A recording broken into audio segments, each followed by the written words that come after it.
Camacol Antioquia les da la bienvenida a este evento en el que les contaremos sobre los beneficios del seguro decenal, cuáles son los amparos, qué tipo de proyectos se pueden asegurar, cómo es el proceso y cuáles son las condiciones y requisitos para acceder a esta póliza en alianza con Sura, Seguro de Vivienda Sura, en cumplimiento de la Ley de Vivienda Segura Garantía Decenal. Hoy nos acompaña Juan Ruiz Muñoz, él es director regional de Construcción e Infraestructura del Grupo Sura, pero antes de darle la bienvenida a Juan Ruiz, invitamos en este momento al ingeniero Alejandro Botero Paena, director técnico y de innovación de Camacol Antioquia, para hacernos un contexto. Nuestro gerente, el doctor Eduardo Loaiza Posada, se excusa porque no puede acompañarnos el día de hoy y en su representación estará entonces Alejandro. Muy bien, buenos días. Como lo dice Caterine, queremos darle en primer lugar un saludo de parte de nuestra gerencia y de la junta directiva y agradecerles a ustedes por la confianza y por acompañarnos nuevamente. Esperamos que en este tema de superación de la pandemia, de los picos y del compromiso de todos con la vacunación y con el buen comportamiento podamos retomar esta modalidad de nuestros eventos virtuales que tanta falta nos han hecho. En el tema de la póliza que nos reúne hoy, nosotros desde hace tal vez 7 años que venimos trabajando, 6 o 7 años que venimos trabajando con nuestro comité de supervisión técnica, que vemos muchos representantes aquí hoy de este comité. Venimos gestionando el tema profundamente tanto de la supervisión como de las garantías para los compradores de las viviendas. Desde el momento en que la regulación empezó a desarrollarse, sobre todo lo que tenía que ver con la reglamentación de la Ley de Vivienda Segura y los decretos complementarios, y reconocimos la oportunidad que se nos venía con el tema de los amparos patrimoniales para los compradores, empezamos a trabajar con el comité y Juan, también Julián Restrepo desde Sura nos han venido acompañando en estas conversaciones. Finalmente, después de varios aplazamientos, varias transiciones, tanto desde la expedición del decreto como la última que se dio por temas de pandemia, desde el 1 de enero de este año ya tenemos la obligación. En asuntos relacionados con la póliza, nosotros hemos identificado unas circunstancias muy diversas en todo el país. Nosotros venimos trabajando en el tema, tenemos 10 empresas en el gremio que se dedican a la supervisión técnica como empresas y hacen parte de su actividad y de su objeto. Pero en otras ciudades del país no tenemos el desarrollo de las competencias técnicas ni empresariales para la prestación del servicio. Hemos reconocido algunas ciudades intermedias que ni siquiera tienen profesionales vinculados con el servicio de la supervisión técnica. Con el recorrido y con las conversaciones que hemos tenido con las empresas aseguradoras, hemos encontrado que la gran oportunidad se ha venido dando y se ha venido trabajando desde el punto de vista empresarial, tanto para la función de la supervisión técnica como para los profesionales que acompañan el proceso de la supervisión. Finalmente, eso redundará en la expedición de una póliza. Hemos previsto que se nos va a demorar todavía un poco el pico, la gran masa que tengamos de solicitudes de pólizas. Solamente los proyectos que se licencian a partir del 1 de enero tienen el requisito y digamos así, la necesidad imperiosa de la póliza se va a dar cuando se inicia la construcción y en algunos proyectos de otras ciudades también cuando van avanzado, que no han estado tan atentos a esa situación. Entonces, desde el gremio hemos continuado con estos acercamientos con las aseguradoras. Sura hace parte de nuestros afiliados y hemos entendido que para ustedes como clientes muchos de la empresa y como potenciales clientes o como potenciales compradores de la póliza de amparo para los compradores puede ser una oportunidad muy interesante empezar a tener estos acercamientos que pueden generar beneficios para la empresa, para el gremio y para nuestros afiliados. Entonces, después de esta corta introducción, le doy la palabra a Juan y Ana María. Seguramente al final vamos a tener un espacio muy interesante de preguntas y respuestas, tanto en términos relacionados con la supervisión técnica como con la expedición de la póliza. Entonces, de nuevo, Juan, muchas gracias por acompañarnos.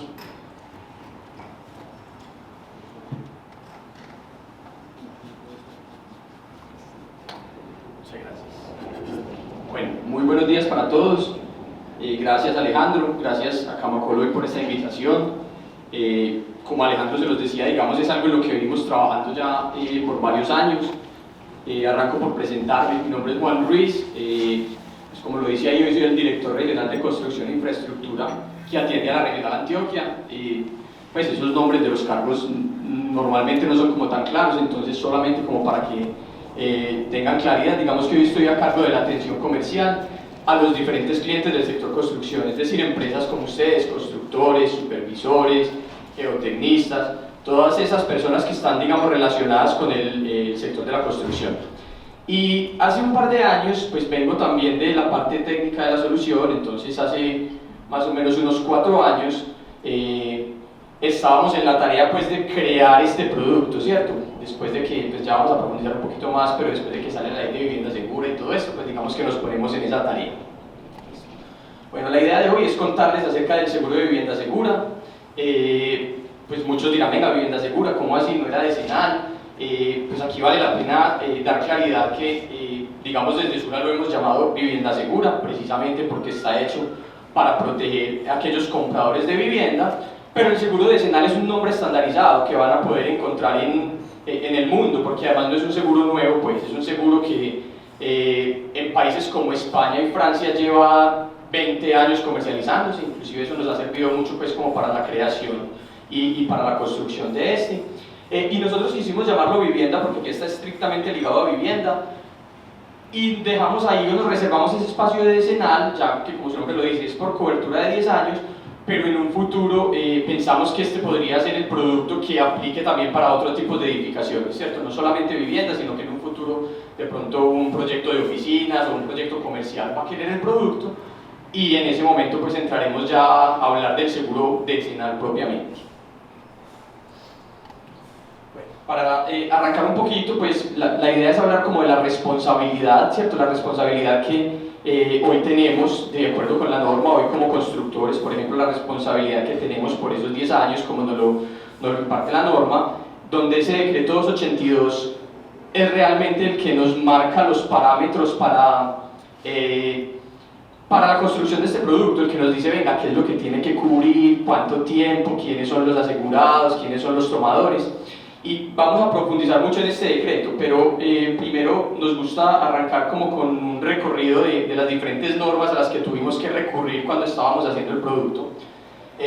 Partimos de la ley 1796 de vivienda segura, ¿cierto? Que básicamente nos dice o nos plantea esa obligación de proteger a los compradores de vivienda, donde nace esa necesidad y dice, venga, ¿quién está cuidando ese patrimonio de los compradores de vivienda cuando llega a suceder algún evento posterior a que ya es entregado? Detrás de esta ley salen algunos decretos ya que empiezan, digamos, a regular un poco más esta ley. Entonces nos habla de los supervisores técnicos independientes, ¿cierto? El decreto 945 del 17. Supervisores técnicos independientes y certificado técnico de ocupación. Unos aspectos muy importantes que van a ver de cara al seguro también. Van a ver pues que el certificado técnico de ocupación es como ese documento oficial que da el paso al inicio de la cobertura, al inicio de la responsabilidad por 10 años del constructor frente a sus compradores, y empieza a regular también un poco como esos alcances de la supervisión técnica, quién puede ser supervisor técnico, qué es lo que debería cumplir ese supervisor técnico. Después continúa ya como el decreto 1203 en el 2017. Este entra también un poco a definir ya lo que son las licencias de construcción que se requiere para para sacar la licencia. Empieza un poco a definir el tema de curadores, que fue, digamos, en un momento tan cuestionado. Entonces buscan como esclarecer con qué debe cumplir un curador, cómo debemos escoger esos curadores que realmente sean idóneos para, digamos, para su trabajo. y cuáles son, digamos, los periodos bajo los cuales el curador debe estar, digamos, en su rol. Y finalmente llega ya como el decreto 282. Digamos que desde por allá, desde el 2016 o incluso antes, nosotros empezamos pues a revisar este seguro, fuimos a los otros países como se los mencionaba. Digamos que nosotros tenemos unos aliados importantes como aseguradoras que se llaman los reaseguradores, ¿cierto? Los reaseguradores son como esas entidades que aseguran a las aseguradoras y son normalmente pues multinacionales, empresas mayormente europeas, americanas y asiáticas, están tomando mucha fuerza ahora. Entonces digamos que con ellos empezamos a construir el seguro. Ellos vinieron y nos contaban, venga, es que en España ya lleva todo este tiempo y en España lo más importante ha sido esto, los siniestros que hemos visto han sido por esto, estas son como las partes más críticas, y con base en eso pues digamos que nosotros empezamos a construir el producto, y a medida que iban digamos saliendo los decretos, todo esto previo al 282, pues digamos íbamos puliendo el seguro para que cumpliera con la norma colombiana, que pues también sabemos que si bien en otros países han tenido la experiencia, no todos los países se comportan de la misma forma y había que pues hacer el producto acorde como a la realidad de nuestro país, ¿cierto? Entonces ese decreto 282 del 19 sale la reglamentación finalmente del seguro. Aquí, además de que nos dicen, venga, este producto va a empezar a ser obligatorio, de obligatorio cumplimiento a partir de febrero del 2021,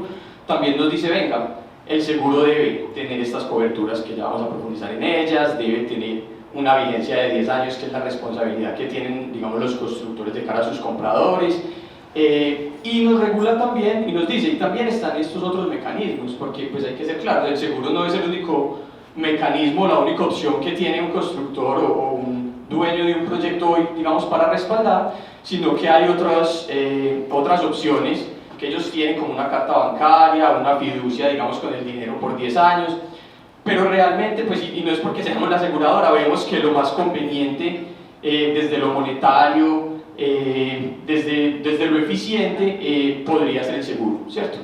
Dando la claridad que no es el único mecanismo. Y el decreto 1687 después, en el 2020, pues esta fue realmente la prórroga. Esta dijo, no, venga, pues todavía no estamos muy preparados, veníamos de un tema de pandemia, y en ese momento dicen, no, vamos a hacer una extensión un poco, pues vamos a extender un año más, y vamos a hacer que el seguro sea obligatorio a partir del 1 de enero de este año 2022, ¿cierto? Ahí, pues como Alejandro ya lo decía, digamos que la obligatoriedad se da para licencias que se radiquen a partir de esta fecha o posteriormente, ¿cierto? Es decir, si yo radiqué una licencia el 30 de diciembre, yo no tengo la obligatoriedad del respaldo, ¿cierto? Pero ya licencias que vayan a radicar posteriormente son las que van a tener, digamos, la obligatoriedad del seguro. Como lo decía Alejandro, todavía no estamos viendo como un volumen importante de solicitudes, ¿cierto? Si hemos empezado ya a ver algunas, hemos hecho ejercicios porque han habido pues algunos de ustedes que dicen, venga, yo quiero ver esto cómo va a funcionar, yo quiero ensayar y hacer una cotización porque el día que de verdad la tenga que sacar, pues no quiero quedarme 3 meses tratando de sacar la póliza, que infortunadamente en algunos ejercicios nos ha pasado esto, pues hay que ser muy transparentes, y es que como apenas estamos en el proceso de implementación y de conocimiento, pues en algunos casos nos hemos tomado unos tiempos muy importantes en la evaluación de un riesgo, en la revisión del supervisor. Entonces digamos que la invitación que yo les haría hoy es, venga, hagamos ejercicios ya de cotización. Eso también nos sirve a nosotros para irnos preparando, para tener, digamos, el proceso optimizado para ese momento en el que ya lleguemos al gran volumen, porque además pues somos conscientes que hoy el sector está teniendo una reactivación muy importante, que se viene un número de proyectos muy importantes, sobre todo de vivienda, muy relacionado pues con las ventas de vivienda que se han dado en los últimos años. Entonces pues la idea es que estemos listos para ese momento en el que se empiecen a solicitar los seguros. Bueno, ya entrando propiamente como en lo que la ley me define de la responsabilidad, digamos que este texto, que lo tomamos tal cual del Código Civil, nos dice que si un edificio perece o amenaza ruina, estas dos palabritas son claves, ahorita lo vamos a ver de cara pues a la cobertura de la responsabilidad. En todo o en parte, en los 10 años subsiguientes a su entrega, sea esto por vicio de la construcción o por vicio del suelo, que el empresario o las personas empleadas por él hayan debido conocer en razón de su oficio, o por vicios de los materiales será responsable el empresario, ¿cierto? Digamos que esto no sale con la ley de vivienda segura, esto no lo acabo de sacar el artículo 282, sino que esto es algo que viene desde hace rato y que siempre ha existido, digamos, esa responsabilidad de cada constructor. Y les decía, pues básicamente aquí lo que nos dice es eso, que tienen la responsabilidad por 10 años frente a la estabilidad estructural. Por eso les decía ahí que es clave.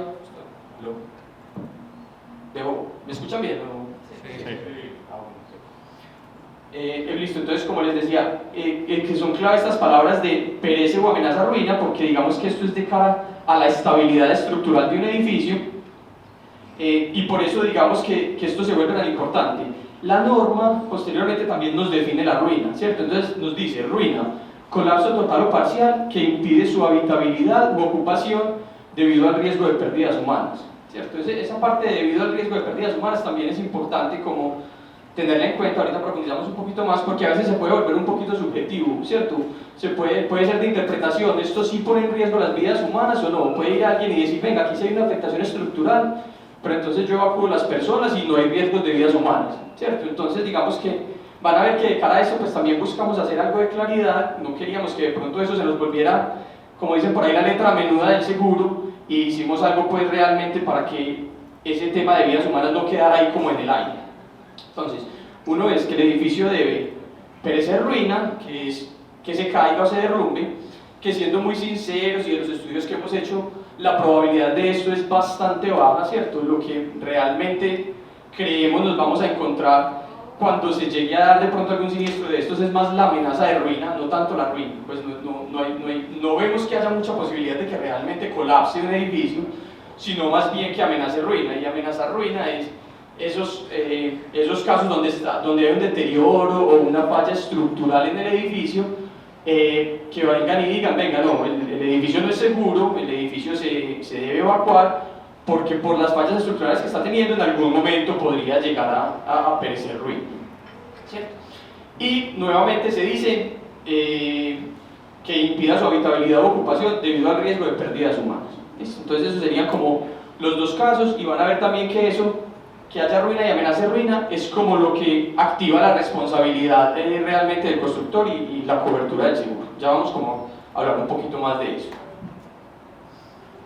Bueno, después viene la manifestación de la responsabilidad, ¿cierto? En el texto anterior veíamos que se diera por vicios de la construcción, por vicios de los materiales, por vicios de la mano de obra. ¿Qué pasa? Entonces cuando hablan de eso es que digamos este riesgo se manifieste de un error de diseño, por ejemplo, ¿cierto? Una inconsistencia en el diseño, un error en el ingeniero geotecnista, alguna omisión, que se dé por vicios propios en los materiales, ¿cierto? Que los materiales que se implementaron de pronto no alcanzaron la calidad que debía cumplir, que realmente los concretos nunca alcanzaron la resistencia, bueno, un vicio que haya propiamente en el material. Vicios propios en la construcción, esto ya se define más como omisiones durante la ejecución, ¿cierto? Una mano de obra defectuosa, una omisión que de pronto no se siguió lo que decía el diseño y no se digamos, ejecutó la obra de acuerdo con lo que tenía que ser el diseño.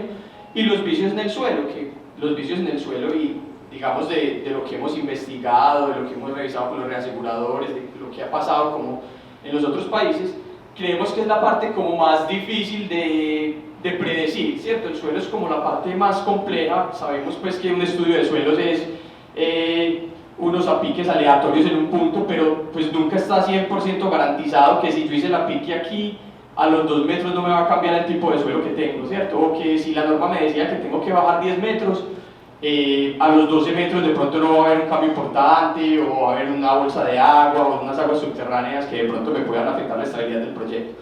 Entonces realmente vemos que de los 4, el suelo puede ser, digamos, el más difícil de manejar. Listo, posterior a estos, digamos que estos son los vicios, y como se los decía, pues puede haber unos vicios en cualquiera de estos 4 que posteriormente se me manifiesten en un daño estructural. Hay una manifestación de daño estructural debido de cualquiera de estos, y viene y se presenta lo que hablábamos ahorita, la ruina o la amenaza de ruina, ¿cierto? Ahí mostramos que es como riesgos nombrados el seguro, ¿cierto? Un seguro, pues, para dar un poquito de contexto, hay seguros riesgos nombrados que me dicen yo te cubro lo que te estoy diciendo, ¿cierto? Entonces si yo tengo un seguro de incendio, riesgos nombrados, quiere decir que si se me incendia me cubre, pero si hay un terremoto no, porque te estoy nombrando que te cubre el incendio. Y hay seguros todo riesgo. Los seguros todo riesgo es, yo te voy a cubrir cualquier cosa que te pase, menos lo que esté expresamente excluido en la póliza, ¿cierto? Vale la pena dar la claridad que esto es un seguro riesgos nombrados que cubre propiamente lo que, digamos, por lo que el constructor o los diferentes profesionales de la obra son responsables. Entonces, para manifestación de la responsabilidad se da un vicio en cualquiera de los cuatro que se manifiesta en un daño estructural, se traduce en una ruina o amenaza de ruina en la edificación, y eso es lo que entra a cubrir la póliza, y la afectación a otras partes de la edificación. ¿Qué pasa? Este seguro cubre, es decir, si yo tengo un edificio construido que ya terminó y mi edificio colapsa, el seguro entra a cubrir todo, tanto los elementos estructurales como los elementos no estructurales. Lo que no entra a cubrir este seguro es si yo tengo solamente afectación de elementos no estructurales, ¿cierto? Si yo tengo mi edificio muy bien y se me están rajando los falsos, ¿cierto? Digamos que esos son temas ya que son de postventa, pero el requisito para que este seguro opere es que haya una afectación estructural. Si derivado de una afectación estructural yo también daño los otros bienes no, pues los elementos no estructurales, entonces estos también van a tener cobertura. Bueno, aquí para entender un poquito de la temporalidad también, cuándo es la responsabilidad y contarles también un poquito aquí como los tiempos también del seguro. Listo, entonces el periodo de responsabilidad es acá básicamente cuando ya he terminado la construcción, pasó el certificado técnico de ocupación y arrancan esos 10 años, ¿cierto? Ese es el periodo de responsabilidad y por ende ese es el periodo cuando el seguro está vigente en sí, ¿cierto?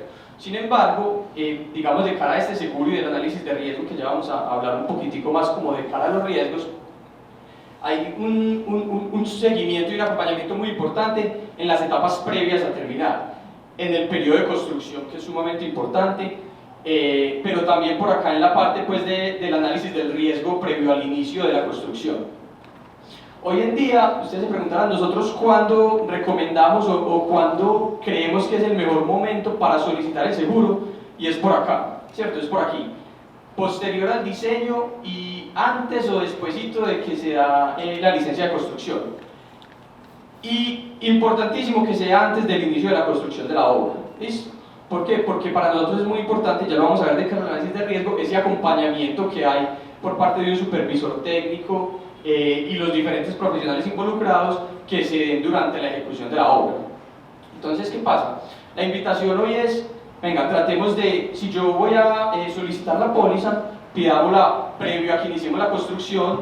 Muchas veces se puede dar en el mismo momento que uno solicita, por ejemplo, la póliza de torres en construcción, pero ojalá sea un tiempito antes, porque mientras, digamos, más tiempo de revisión y análisis tengamos previamente, va a ser digamos mucho más fácil conseguir unos términos de seguro para respaldar el proyecto. Bueno, vale la pena aclarar que entonces el mismo periodo de responsabilidad es el mismo periodo que tiene de vigencia el seguro y que este seguro por norma no puede ser ni modificado ni revocado. Es decir, como esto es un seguro que está cubriendo terceros o otras personas o los compradores, digamos que no hay lugar a que por allá a los 5 años uno diga, ah, cancéleme por favor el seguro que ya no quiero seguir con él, o cámbieme el valor asegurado para que se ajuste al valor real que tiene el edificio. Listo. Bueno, entonces ya un poquito para hablar del riesgo, también un poquito cómo el análisis de riesgo se vuelve muy importante para nosotros, digamos, de cara a este seguro. Y pues creo que del riesgo hemos estado hablando, pues el riesgo que existe aquí es que haya una afectación estructural en el edificio en cualquier momento, pues realmente es en cualquier momento. El seguro lo cubre en el momento en que ya ha sido entregado y los propietarios están viviendo en él, pero digamos que el riesgo aquí se puede dar en cualquier momento. Entonces, riesgo de afectación estructural, pero también hay una serie de riesgos que vienen detrás de esto, ¿cierto? Pues uno quisiera pues ojalá nunca pasar, digamos, por una materialización de un riesgo de estos, porque más que bien, pues sí, es la afectación estructural, pero vienen un montón de cosas detrás que pues nosotros hemos visto. Por ejemplo, el riesgo reputacional que viene detrás de que haya un edificio que amenaza ruina y entonces salimos de primeros en los medios a decir que el edificio lo tuvieron que evacuar y que lo construyó Pepito Pérez, ¿cierto? Entonces hay otros riesgos que vienen asociados, más allá de que el principal sea pues que se afecte la estructura del edificio. ¿Qué pasa? Que para nosotros aquí es donde vemos que la gestión del riesgo se vuelve muy importante, ¿cierto? Y que esta gestión del riesgo pues no sería o solamente cuando construyo o en el momento en que ya estoy dando cobertura, sino que vemos que es un análisis que se va dando, digamos, durante todas las etapas del proyecto, ¿cierto? Entonces, ¿cómo vemos nosotros la gestión del riesgo? Como un proceso continuo de identificar, analizar y responder a factores de riesgo durante la vida del proyecto, ¿cierto? Durante la vida es desde la planeación, desde los diseños, en la construcción e inclusive en el momento de operación también se pueden dar algunos riesgos asociados, más allá de que yo como profesional de la construcción ya entregué el proyecto, ya no tengo nada que ver, pues todavía quedan unos riesgos ahí en ese momento que ya no dependerán mucho de mí, puedo hacer cosas de pronto para prevenirlo un poco, pero que se pueda dar en el momento de la operación. Listo.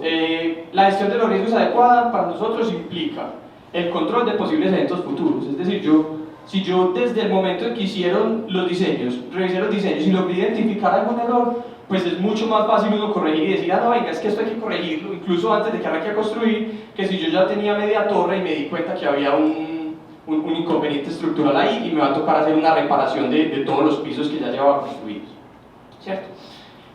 Y la idea entonces, por eso mismo, así como lo acabo de explicar, la idea es que sea proactivo pues, en lugar de reactivo, ¿cierto? No tener que corregir cuando ya tengo un avance muy grande, sino proactivamente, antes de que suceda, poder, digamos, tomar cartas en el asunto.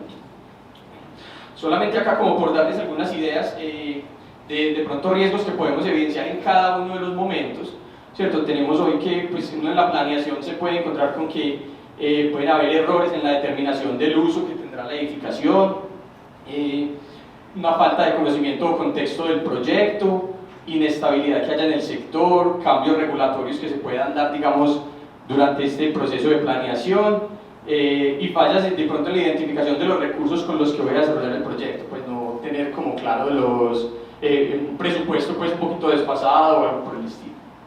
En la parte de estudios y diseños también, errores o omisiones del diseñador, que es lo que hemos hablado, incluso pues ustedes saben que hoy en día ya hay ese filtro adicional y es la revisión de diseños pues que también es obligatoria, entonces que no quede en una sola persona como esa responsabilidad, sino que haya alguien más que también dé su visto bueno. Falta de comunicación entre los equipos de diseño también es muy importante, también pues lo vemos ahí como un riesgo latente si de pronto no hay una buena comunicación, por ejemplo, entre el geotecnista y el estructural de cara pues, al momento en el que están haciendo como los diseños. Cambio de profesionales diseñadores, digamos en la mitad, que en mitad del proyecto uno decida que pues ya no puedo seguir trabajando con este diseñador y voy a hacer otro, también puede representar eventualmente en un riesgo. Omisiones por falta de entendimiento de aspectos críticos como la naturaleza del suelo, esto es pues un poquito lo que hablábamos ahorita y es digamos ese riesgo geotécnico que realmente tienen todos los proyectos. Ya de cara a la parte de la construcción, tal vez digamos que aquí es donde más mejor dicho, donde más cosas pueden suceder, ¿cierto? Porque son muchos frentes de obra al mismo tiempo, son los diseños que ustedes saben que durante la ejecución muchas veces hay que hacer ajustes, hay que hacer cambios, que estamos haciendo la cimentación y nos encontramos con un suelo diferente al que nos había dicho inicialmente el geotecnista, entonces digamos que en este momento hay pues digamos bastantes riesgos asociados. Uno de estos puede ser el inadecuado testeo de los materiales, ¿cierto? Puede ser que yo hice muy juicioso todo el proceso de seguimiento de calidad, pero no estaban bien calibrados los equipos en el laboratorio, por poner un ejemplo, ¿cierto? Deficientes procesos de contratación de proveedores, o de pronto pues contratar un subcontratista que de pronto no era el adecuado para los trabajos que lo contraté, que no contaba con la experiencia o el personal. Omisiones de entes de control o de seguimiento de supervisores, eso pues nadie está exento de que le pase algo de esto, pues en un residente de supervisión técnica se le pueden pasar cosas, o una curaduría también se le pueden pasar cosas cuando está haciendo como la revisión de los planos. Falta de continuidad de los profesionales, esto también digamos que normalmente puede representar un riesgo mayor para la obra, muchos cambios, cambio del director de obra, cambio del diseñador en la mitad. Sabemos que son cosas normales pues del sector, que pasan mucho, pero que al final del día podrían representar un riesgo mayor. Inadecuada gestión de la información del proyecto. Y en los temas de operación, que les digo, el proyecto ya no está ahí, pues el riesgo estructural continúa y se han dado muchos casos realmente en el medio. Nos hemos enterado pues de varios casos donde, por ejemplo, hacen remodelaciones ya los mismos propietarios, ¿cierto? Y, no sé, abren la cocina tumbando un muro estructural o pues diferentes situaciones que se han dado, o inclusive pues temas de faltas de mantenimiento, que si bien se le entrega un manual de usuario a una administración y se les dice cuáles son, digamos, los mantenimientos adecuados que le deben hacer a la estructura, pues también sabemos que en 10 años la administración puede cambiar muchas veces y en alguno de esos empalmes pues puede no pasar el manual, cualquier cosa de ese tipo. Entonces, eso es como lo que les decía, que son riesgos que de pronto ya no son una responsabilidad propia de los profesionales que ejecutaron, pero que uno puede tratar de al menos controlarlo un poquito, ¿cierto? Hemos visto que es complejo, pero si yo tengo un manual de usuario muy claro, donde les digo las implicaciones que tiene que tumben un muro estructural, por ejemplo, pues yo al menos trato un poco de que las personas sean conscientes de por qué no deben hacerlo. Bueno, ya aquí desde la gestión del riesgo, aquí es donde, digamos, el supervisor se convierte como un aliado muy importante del seguro, un aliado muy importante, pues digamos que no solo del seguro, sino del proyecto en sí, ¿cierto? Unos ojos adicionales, pues, siempre me ayudan a poder encontrar inconsistencias que pueda tener el proyecto o cosas que de pronto yo como constructor no había visto. Entonces uno es evaluar el riesgo, ¿cierto? Digamos que en ese sondeo que les contaba Alejandro ahorita que hemos estado haciendo con los supervisores, que digamos hoy en Sura tenemos un equipo técnico por allá atrás que ha venido conversando con ustedes como supervisores, que digamos les han contado digamos para Sura que es importante de cara digamos a la gestión de riesgo o a la evaluación del riesgo. Pues hemos encontrado que de pronto esto era algo que no estaba de pronto tan interiorizado y que el enfoque estaba mucho en el control de calidad, ¿cierto? Que digamos también es muy importante, o sea, ambos son muy importantes, pero la evaluación de riesgo, digamos, es como ese adicional que nosotros desde el seguro vemos debería estar ahí y deberían, pues y nos gustaría mucho que los supervisores que acompañaran un proyecto asegurado con nosotros pudieran también implementar, ¿cierto? Entonces sería el paso a paso así. Uno es la evaluación de riesgo, es poder identificar algunos elementos adicionales como el control de calidad, como por ejemplo desde el principio del proyecto evaluar, bueno, este proyecto está en una zona históricamente susceptible a deslizamiento, ¿cierto? Donde los suelos tradicionalmente han sido, no sé, han tenido deslizamientos, ejemplo, la cola del zorro arriba por las palmas, ¿cierto? Son zonas que ya están como muy identificadas. Entonces eso es como lo que es la evaluación de riesgo, no solamente pues el control de calidad en el momento de la obra, de si los materiales cumplieron, falló el cilindro y está bien, sino tratar de mirar un poco más. Por ejemplo, esto es una zona de vientos altos, los vientos se tuvieron en cuenta en el momento del diseño, o sea, el diseñador consideró las fuerzas por vientos. Eso es como lo que vemos un poquito desde la evaluación de riesgo. El control de calidad, en esto sí, lo que nos hemos encontrado en el sondeo que hemos hecho es que los supervisores tienen una experiencia muy importante de cara al control de calidad, son muy buenos en eso y pues ellos nos enseñan pues todos los días cómo es que hacen su trabajo de cara al control de calidad, y el riesgo que ha sido como un poquito de nosotros, digamos que nosotros tratamos de transmitirles un poco cómo vemos esos riesgos. Y todo ese sistema de gestión lo que buscamos es que se evalúen riesgos, se haga control de calidad y que digamos eso quede documentado, ¿cierto? Que haya una documentación de las cosas que se puedan encontrar digamos en un proyecto. ¿Con qué? Con el objetivo de mejorar como ese sistema de gestión, ¿cierto? Si yo documento lo que ya vi en un proyecto, seguramente en el siguiente proyecto ya no me va a pasar, yo lo voy a poder prevenir, yo voy a poder saber, venga, no hagamos esto así, porque en esta obra lo hicimos así y nos pasó esto. Y entonces lo que buscamos con ese sistema de gestión es básicamente eso, que sea como repetitivo, que yo vaya documentando, y a medida que yo voy haciendo más proyectos, pues digamos que yo ya voy a ir teniendo un mayor conocimiento y sabiendo pues qué situaciones se me pueden presentar. Bueno, ya un poco la normalización del riesgo ya durante la ejecución, y pues esta parte nos gusta mostrársela porque es realmente, digamos, cómo funciona o cómo queremos que funcione el seguro, digamos, de cara a ese acompañamiento de la supervisión. ¿cierto? Entonces, como les mencionaba, ustedes saben que el seguro cubre daños estructurales que se den por vicios, ¿cierto? Por vicios ocultos en el proyecto. Un vicio oculto es que se me quedó, o bueno, un vicio oculto durante el diseño es que, no sé, había una inconsistencia en las cuantías del acero, no nos dimos cuenta, o sea, nadie lo evidenció, para todos estaba bien y se quedó como un vicio oculto, ¿cierto? Pero de pronto ese vicio oculto, entonces yo ya en el periodo de construcción, se me vuelve un vicio conocido. Se vuelve conocido cuando yo ya evidencio que hay una inconsistencia ahí, ¿cierto? Entonces, lo que nosotros queremos de cara al seguro es, venga, cuando ese vicio ya se me volvió conocido, entonces hay un requerimiento, levantan ahí la mano el que se dio cuenta, el revisor de diseños, el estructural, el supervisor técnico, hasta el mismo constructor. Entonces, el supervisor técnico, por poner el ejemplo aquí, levanta el requerimiento y dice, venga, hay una inconsistencia en esta columna, porque los diseños estaban mal las cuantías del acero y nosotros ya la ejecutamos así. En ese momento él hace un requerimiento y dice, venga, esto lo tenemos que corregir, ¿cierto? Y levanta una reserva técnica provisional, eso es lo que llamamos una reserva técnica. Entonces el supervisor levanta la reserva técnica y dice, esto es lo que está pasando y esto pues debemos corregirlo para continuar.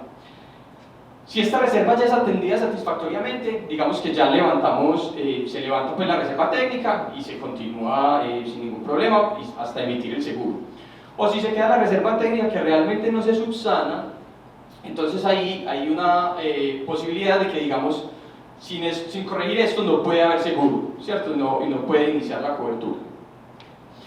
Tan pronto se hace la corrección, en cualquier momento, pues digamos que ya seguimos aquí como en verdecito, como lo vemos ahí, y se llega, digamos, a la emisión del seguro, ¿cierto? Esto es cuando el vicio ya se me vuelve conocido, yo lo veo aquí y todavía estoy, digamos, a tiempo de corregirlo.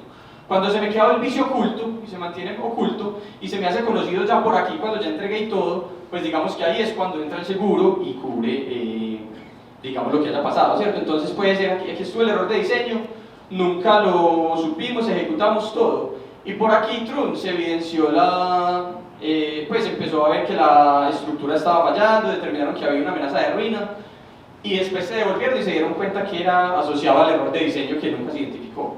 Listo, ahí es, digamos, para lo que está el seguro, y ahí en ese momento pues entra, digamos, el seguro a cubrir, se entran a indemnizar, digamos, los diferentes propietarios.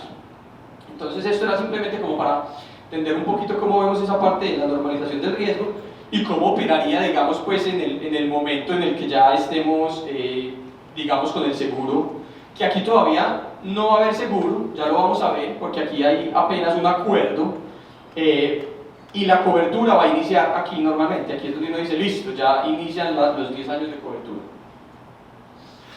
El contrato de promesa, y por eso les decía, digamos que el contrato de promesa es un documento que hicimos de cara al seguro, precisamente por lo mismo que les estaba diciendo, digamos que este seguro, y como lo dice la norma, debe tener vigencia de 10 años desde que yo entrego al propietario, ¿cierto?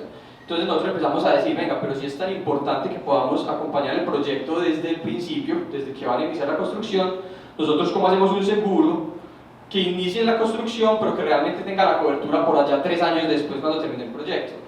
En ese momento nosotros pues, haciendo como toda la investigación, o bueno, no la investigación, planteando cómo lo íbamos a manejar, dijimos, venga, vamos a hacer una prepóliza. Entonces yo hago una prepóliza, la prepóliza me dura lo que me dure la construcción, y en ese momento se me vuelve póliza. Entonces, bueno, nos fuimos, lo presentamos todo y nos dicen en jurídico, venga, pero que es una prepóliza, eso no existe, ustedes no pueden hacer una prepóliza. Entonces nosotros nos quedamos otra vez como en el inicio, entonces ya empezamos con jurídico a decirle, venga, ¿cómo podemos hacer entonces en este caso?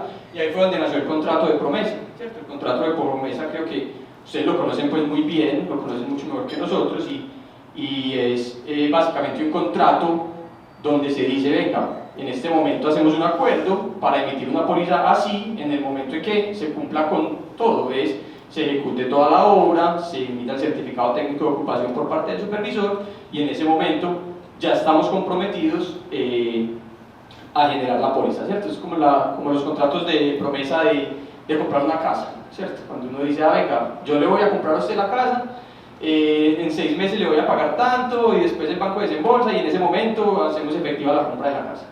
Funciona de la misma forma. ¿Qué pasa? Entonces, ¿cuáles son las características como de este contrato?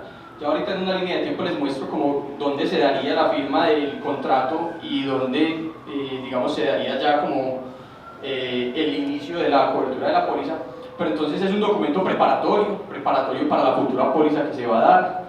Tiene como finalidad obligar a las partes a celebrar en el futuro otro contrato, es decir, el contrato de seguro. Fija las reglas y condiciones para la expedición de la póliza, que es un poquito lo que les decía. Ahí se va a fijar y se va a decir, venga, con el contrato se va a pagar un depósito del 20% del valor de la póliza en el momento que firmemos el contrato.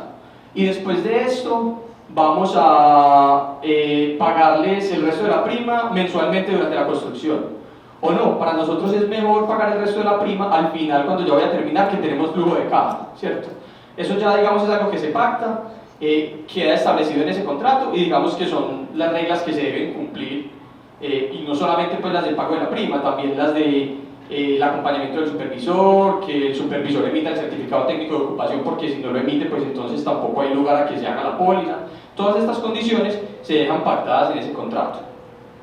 No es el contrato de seguro, pues vale la pena dar la claridad, y los valores recibidos de prima que les decía son considerados depósitos. ¿Qué quiere decir esto? Todavía no se ha pagado pues una prima, porque ustedes saben que los servicios nuestros como aseguradoras es cubrir un riesgo, y como todavía no hay un riesgo, porque todavía no hemos emitido la póliza y digamos, nos hemos puesto en riesgo, pues realmente nosotros todavía no nos hemos ganado esa prima. Esa prima queda ahí como un depósito, que no la empezaremos como a devengar o a ganar solamente en el momento en que empiece la cobertura. Bueno, la cobertura. Ahora sí, pues para contarles un poquito. Pues primero, ahí a nivel general, como los propósitos de la cobertura, pues uno diría los propósitos de la cobertura son cumplir con la norma, y sí, pues digamos que ese es el principal propósito, pero también la norma, ¿por qué la pide? Porque necesitamos respaldar o acompañar o darle tranquilidad a esos compradores de vivienda. Entonces, ¿qué vemos nosotros? Vemos que este seguro, pues además de que cumple con la norma, ayuda a generar una mayor confianza entre el comprador y el vendedor, ¿cierto? Respalda los intereses del inversionista, del financiador, pues aquí normalmente, pues en muchos casos el mismo constructor es el mismo inversionista, entonces digamos que también está respaldando sus intereses, porque al final del día, pues digamos, él es el responsable por esos 10 años.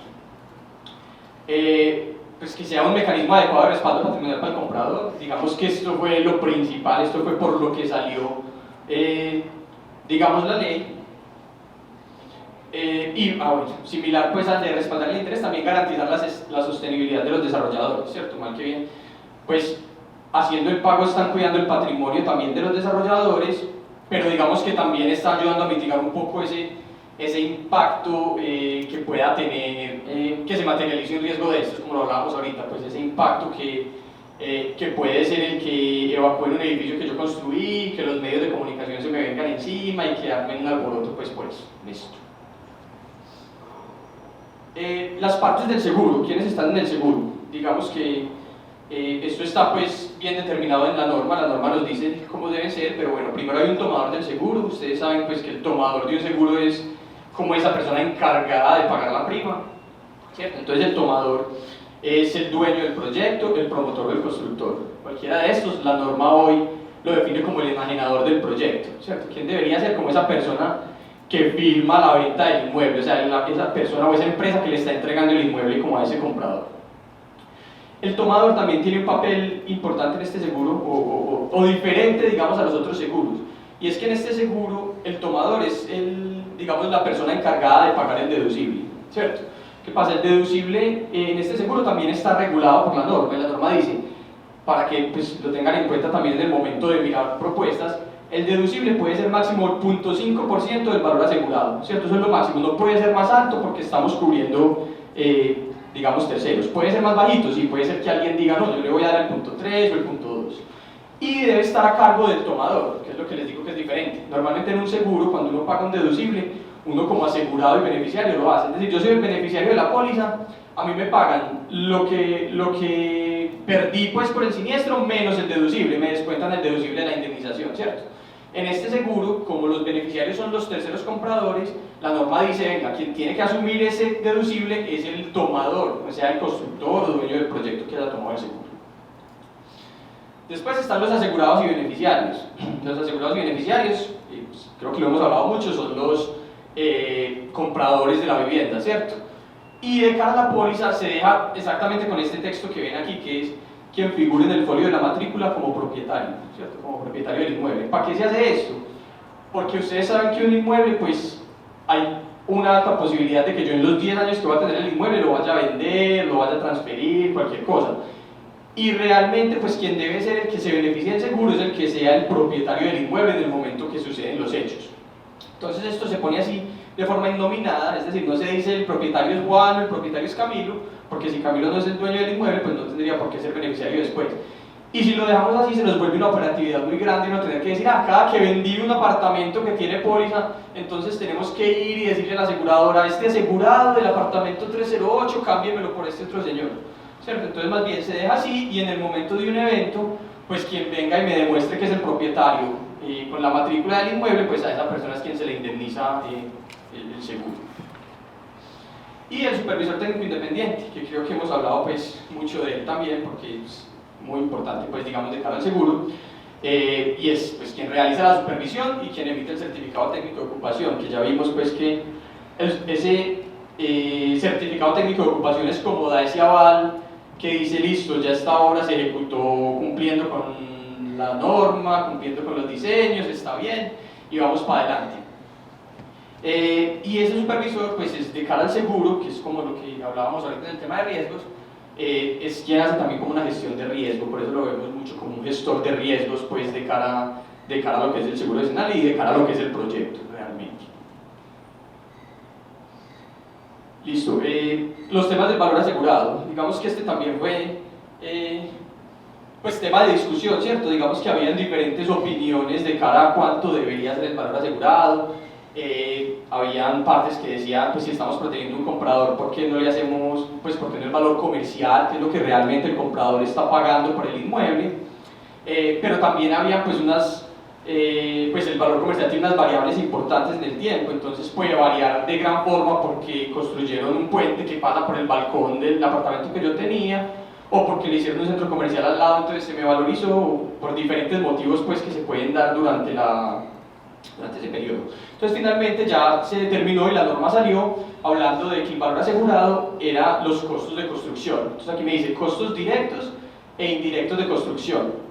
Aquí hay un leve cambio, ustedes de pronto pues están acostumbrados a los costos directos porque ese es el valor asegurado que uno tiene normalmente en el seguro de construcción, ¿cierto? Basado en el presupuesto, costos directos, eso es lo que uno asegura en construcción, pero digamos que para este seguro se incluyeron algunos indirectos en los que se tiene que volver a incurrir en caso de que uno tenga que reconstruir el edificio, ¿cierto? Entonces se incluyen honorarios como los diseños, los honorarios de la supervisión, del revisor de diseños, entre otros, las licencias y los impuestos, es decir, todo eso que yo realmente tengo que volver a invertir para volver a construir el edificio si llega a suceder algo, ¿cierto?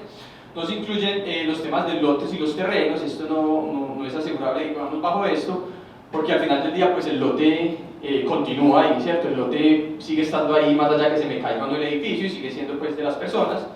Y los imprevistos y extracostos tampoco, porque pues yo los imprevistos todavía no sé si me los voy a gastar, si no me los voy a gastar, cuántos de estos me los voy a gastar, entonces no se incluyen en el valor asegurado. Pero ¿qué pasa? Que yo con esto construyo mi valor asegurado inicial aquí, en el inicio de la construcción. Y yo digo, de acuerdo con el presupuesto, mi valor asegurado son 10.000 millones de pesos.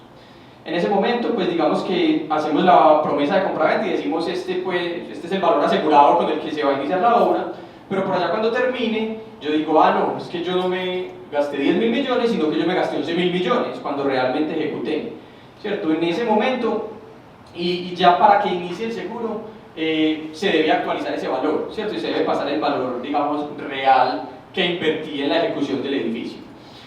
De ahí, digamos que arranca el valor asegurado, pues ya cuando se cumple con todo.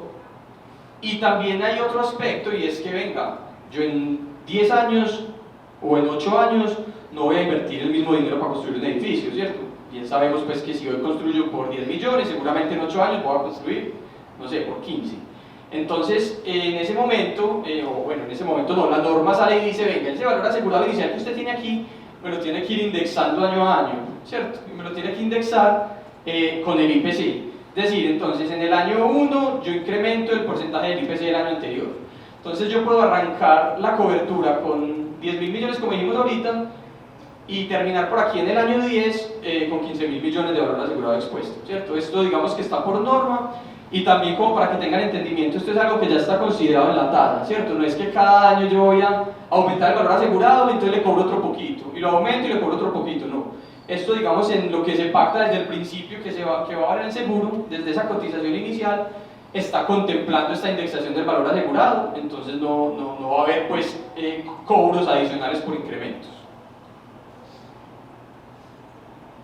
Bueno, las coberturas principales del seguro, pues la principal, o lo que en otros seguros podríamos llamar la cobertura básica, es cobertura de daños materiales a la estructura, ¿cierto? Eso es lo que cubre el seguro, daños estructurales, y esa es como la cobertura principal, ¿cierto? Aquí como lo hablamos, pues es daños a la estructura, que genere pues que genere un derrumbe o que genere una amenaza de ruina, y que ponga en riesgo la vida de las personas, ¿cierto? Así lo tiene pues la norma puesto. Después viene la cobertura que se llama gastos por arrendamiento temporal. Digamos que esta cobertura también está plasmada en la norma, es una cobertura adicional que debe ir, y lo que busca es poder pagarle a esas personas que por ejemplo tengan que evacuar el edificio, pues un dinero que les sirva para salir a arrendar en otro lugar pues su vivienda para vivir por ese tiempo. La norma me dice, esto puede ser, o debe ser hasta 1.5 salarios mínimos mensuales legales vigentes y hasta por 12 meses, es decir, este valor mensual para cada una como de las viviendas afectadas y hasta por 12 meses máximo. ¿Qué pasa? Que nosotros nos pusimos a pensar y dijimos, venga, sí, eso cuando uno es propietario y vive, eso aplica muy bien, ¿cierto? Pero ¿qué pasa cuando uno es propietario y arrienda, ¿cierto? Deja de percibir unos ingresos, entonces digamos que lo que se hizo pues más o menos la misma cobertura, pero se cuadró para que sea para pagar los ingresos dejados de percibir de pronto por un propietario del inmueble. Entonces si yo soy dueño, pero lo tengo arrendado y esa persona pues obviamente tuvo que evacuar, yo no voy a seguir recibiendo el arriendo de esa persona, entonces esta cobertura te va a pagar ese arriendo, ¿cierto? A la persona que vivía en el apartamento, pues mal que viene él coge sus cositas y se las lleva y va y arrienda en otra parte sin ningún problema, ¿cierto? Pero el que deja de percibir los ingresos es realmente el dueño. Entonces digamos que esta no está explícitamente así en la norma, pero digamos que nos parecía importante incluirlo.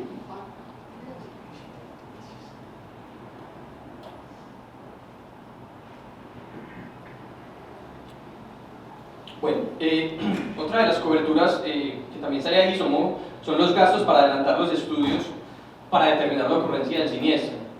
¿Qué es esto? Pues digamos los gastos en que se tiene que incurrir para que ese ingeniero estructural o ese patólogo vaya y diga, venga, aquí efectivamente pues hay una afectación a la estructura, hay una amenaza de ruina, o él puede ir y decir, no, es que estos son elementos no estructurales, esto no está poniendo, digamos, en riesgo la estabilidad del edificio. Digamos que esto es algo que también, pues estos son unos estudios que pueden ser también onerosos y que, digamos, el seguro entra a cubrir también, porque al final del día es algo en lo que tendría que incurrir el propietario, la administración o cualquier persona que vaya a hacer, pues, digamos, la revisión. Y los gastos de remoción de escombros y de demolición, que, digamos, esto es una cobertura, pues, digamos, muy afín al seguro, digo yo. Si tienen hoy un edificio que colapsó, ¿cierto? Que igual, como lo dijimos, pues no son tantas las posibilidades de que colapse, pero sí que amenace en ruina, pues digamos los gastos en que me valga recoger esos escombros y botarlos estarían cubiertos por aquí. O en su defecto, pues los gastos de demolición también, que de pronto esto es algo que se puede dar un poco más fácil. Entonces, ¿qué pasa? Si vienen y dicen, no, este edificio definitivamente pues amenaza ruina, no puede ser habitado, y después este estudio que les decía acá, dice no, definitivamente pues tampoco hay lugar a repotenciar, o sea, o vale más repotenciar que volver a hacer el edificio, entonces digamos hay una orden de que se deba demoler, pues digamos que el seguro también va a incurrir en esos gastos de demolición y posteriormente pues en esos gastos de la remoción de los escombros de la demolición. Estos son digamos las coberturas principales que tiene el seguro. Aquí un poco lo que les quería decir de los riesgos de pérdidas de vidas humanas, ¿cierto? Digamos que, como se los dije en la norma, dicen que es cuando, digamos, esta amenaza de ruina ponga en riesgo las vidas humanas, y ahí nosotros nos poníamos a pensar y decíamos, pues pueden haber diferencias de criterios, puede decir alguien esto sí pone en riesgo las vidas humanas o no. Entonces nosotros quisimos como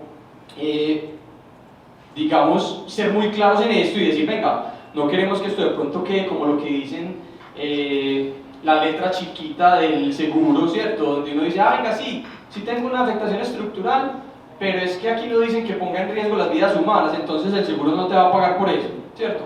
Y dijimos, no, venga, desde que haya una afectación estructural, que es lo que vemos aquí, entonces el seguro te va a indemnizar. Entonces este ejemplito aquí muy rápido es, venga, yo tengo aquí una afectación en la losa, ¿cierto? Se me está defectando la losa, esto es un tema estructural y me dañó el piso. Estos gastos te los entra y te los cubre el seguro, ¿cierto? ¿Por qué? Porque hay una afectación en la estructura. Otra cosa es que el piso venga aquí y se me dañe, pero la estructura está perfecta, o sea, la estructura no ha tenido nada. Entonces estos casos, este caso de aquí no estaría cubierto por el seguro. Pero este caso de aquí sí estaría cubierto, más allá de que digan que esa deflexión de la losa eso no pone en riesgo la vida de las personas, pues eso no se va a caer. Más allá de que eso pase, si está la afectación estructural, entonces digamos que entra a cubrir. Esto es un tema importante a tener en cuenta porque, como les digo, ese podría ser como el caminito por donde yo le diga es que como no pone en riesgo la vida de las personas, el seguro no tiene cobertura. ¿Listo? Y hoy, pues digamos que así es el texto que tenemos, digamos, para esta cobertura, que es pues, una cobertura que hicimos en Sura, pues, y que pues realmente no está claro, ni la norma dice que debe ser así. Y es, Sura pagará los daños materiales que tengan su origen en vicios ocultos en la estructura, cuando estos no generen un riesgo de pérdida de vidas humanas y se encuentren enmarcados dentro de la vigencia del seguro. Entonces es solamente como para que tengan en cuenta esa como cobertura adicional. Ahora, unas coberturas adicionales. Uno son los gastos por arrendamiento para locales comerciales. ¿Qué pasa aquí? Pues obviamente ustedes saben que la obligatoriedad de este seguro está solamente para vivienda, pero todos los días vemos más y más proyectos mixtos, ¿cierto? Proyectos que en el primer piso tienen locales comerciales y en la parte de arriba tienen vivienda, o bueno, diferentes combinaciones que vemos. Entonces, ¿qué pasa? No tendría presentación nosotros salir y decir, venga, ¿usted es de un apartamento? Sí, tome su plata. ¿Usted también? Sí. ¿Usted es de un local comercial? No, a usted no le toca. ¿Usted es de un local comercial? No, a usted no le toca. Entonces, ¿qué pasa? Que cuando se tenga ese tipo de proyectos, digamos que también se hará extensivo a esas personas que son otra cosa, locales comerciales o cualquier otro tipo pues, de inmueble. Cobertura para las urbanizaciones y equipamientos exteriores. El claro ejemplo de esto y que pasa mucho es que yo hago la torre de parqueaderos independiente, ¿cierto? Y me pueden decir es que la torre de parqueaderos no es una vivienda, ¿cierto? Es una torre de parqueaderos aparte. Entonces lo que nosotros decimos es, venga, como cobertura opcional, porque tampoco es obligatorio tener cubierto el edificio de parqueaderos si es una estructura independiente, usted puede también incluir este tema, o el clubhouse con la piscina, o digamos los diferentes estructuras de urbanismo que uno puede hacer. Entonces digamos que también es como la posibilidad de cubrir esto en caso de que se quiera hacer. Aquí de cara, como lo que les decía de arrendamientos, digamos que esto es hoy, y se los diferenciaba al principio en el nombre, y es, digamos que hoy está solamente para vivienda, pero eventualmente alguien puede decir, venga, yo quiero un seguro para esta torre de apartamentos o para este centro comercial. Entonces ahí es donde les decimos que pues, hoy no lo tenemos ya afuera, pero estamos viendo la posibilidad de tener como seguro decenal para este otro tipo de estructuras, ¿cierto? No es obligatorio, no se tiene que cumplir, pero si eventualmente el mercado lo quiere, pues estamos como con toda la apertura y toda la capacidad de desarrollarlo. Los daños a terceros, digamos que esto es algo, y lo van a ver ahorita, está también en las exclusiones de la póliza, pues no es algo que cubra el seguro, ¿cierto? A los vecinos o cosas de ese tipo, pero es una cobertura adicional, opcional, no es obligatoria, no la tengo que contratar para cumplir con la norma, pero en caso de que alguien quiera tenerla, digamos que ahí está la posibilidad. Esto es el famoso responsabilidad civil, pues que todos conocemos, extracontractual, por afectar vecinos o terceros. Y otra cobertura que es de la impermeabilización, realmente está todavía, pues es algo que nos trajimos mucho de lo que hay en España. Realmente lo que cubre es que hayan algunas afectaciones por malas impermeabilizaciones, ¿cierto? Porque yo tenía un muro de contención de un sótano bajo tierra, no le hice las impermeabilizaciones y el agua me está empezando a dañar el muro, me está empezando a afectar. Entonces esto es una cobertura adicional que no es obligatoria, que realmente nos la trajimos de España y pues digamos todavía no hemos visto como un gran interés del mercado en ella, pero digamos la tenemos ahí por si acaso. Estas serían las coberturas adicionales y ahora aquí pues las exclusiones, que digamos las exclusiones están 100% alineadas con lo que la norma dice que se excluye, ¿cierto? Digamos que aquí no hemos puesto ninguna exclusión adicional, además porque no se puede poner adicional ya que es un seguro regulado, pero como para que tengan claridad de qué es lo que no cubre el seguro. Entonces, uno son los daños extrapatrimoniales o corporales, ¿cierto? Estos son los daños a las personas.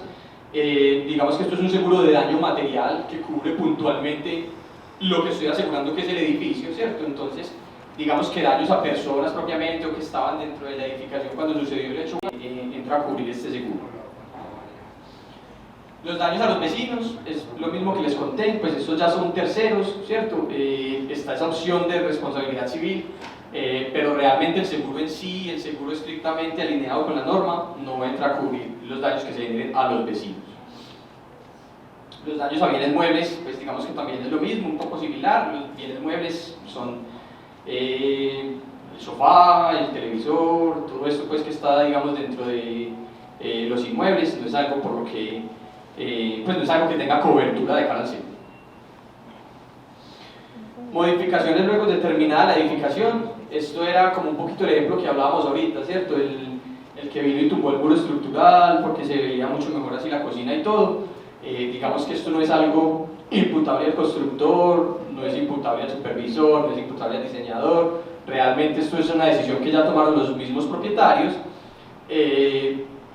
Por lo tanto, y por eso la recomendación y lo que les decía ahorita es tratar de controlarlo mucho desde ese manual de usuario, desde ese acompañamiento en las entregas, pero que realmente pues no es algo pues que cubra el seguro y por lo que en realidad sea responsable pues el profesional encargado de la obra. Falta de mantenimiento, lo mismo, pues también lo conversamos ahorita hace un ratico. Y esto que son los eventos externos, ¿cierto? Eventos externos, incendio, terremoto, inundación, digamos que eso tampoco. Si vamos, digamos, a la historia del seguro y todo, digamos que esto es lo que cubren los seguros que hoy existen de copropiedades, ¿cierto? Yo tengo un seguro de copropiedad para que me cubra si hay un terremoto, para que me cubra si hay un incendio. O para las partes privadas, entonces está el seguro de hogar, ¿cierto? El que quiere asegurar su hogar también cubre frente a estos eventos externos. Esos dos seguros, y como lo vimos, excluían lo que cubre hoy vivienda segura, ¿cierto? Entonces en algunos casos seguro vimos, yo tenía el seguro de hogar, pero el seguro de hogar no cubre cuando hay fallas estructurales por una omisión en los diseños. Eso, y por eso también es una exclusión de este seguro, porque digamos que es para lo que están hechos los otros seguros y son básicamente pues un complemento entre los dos.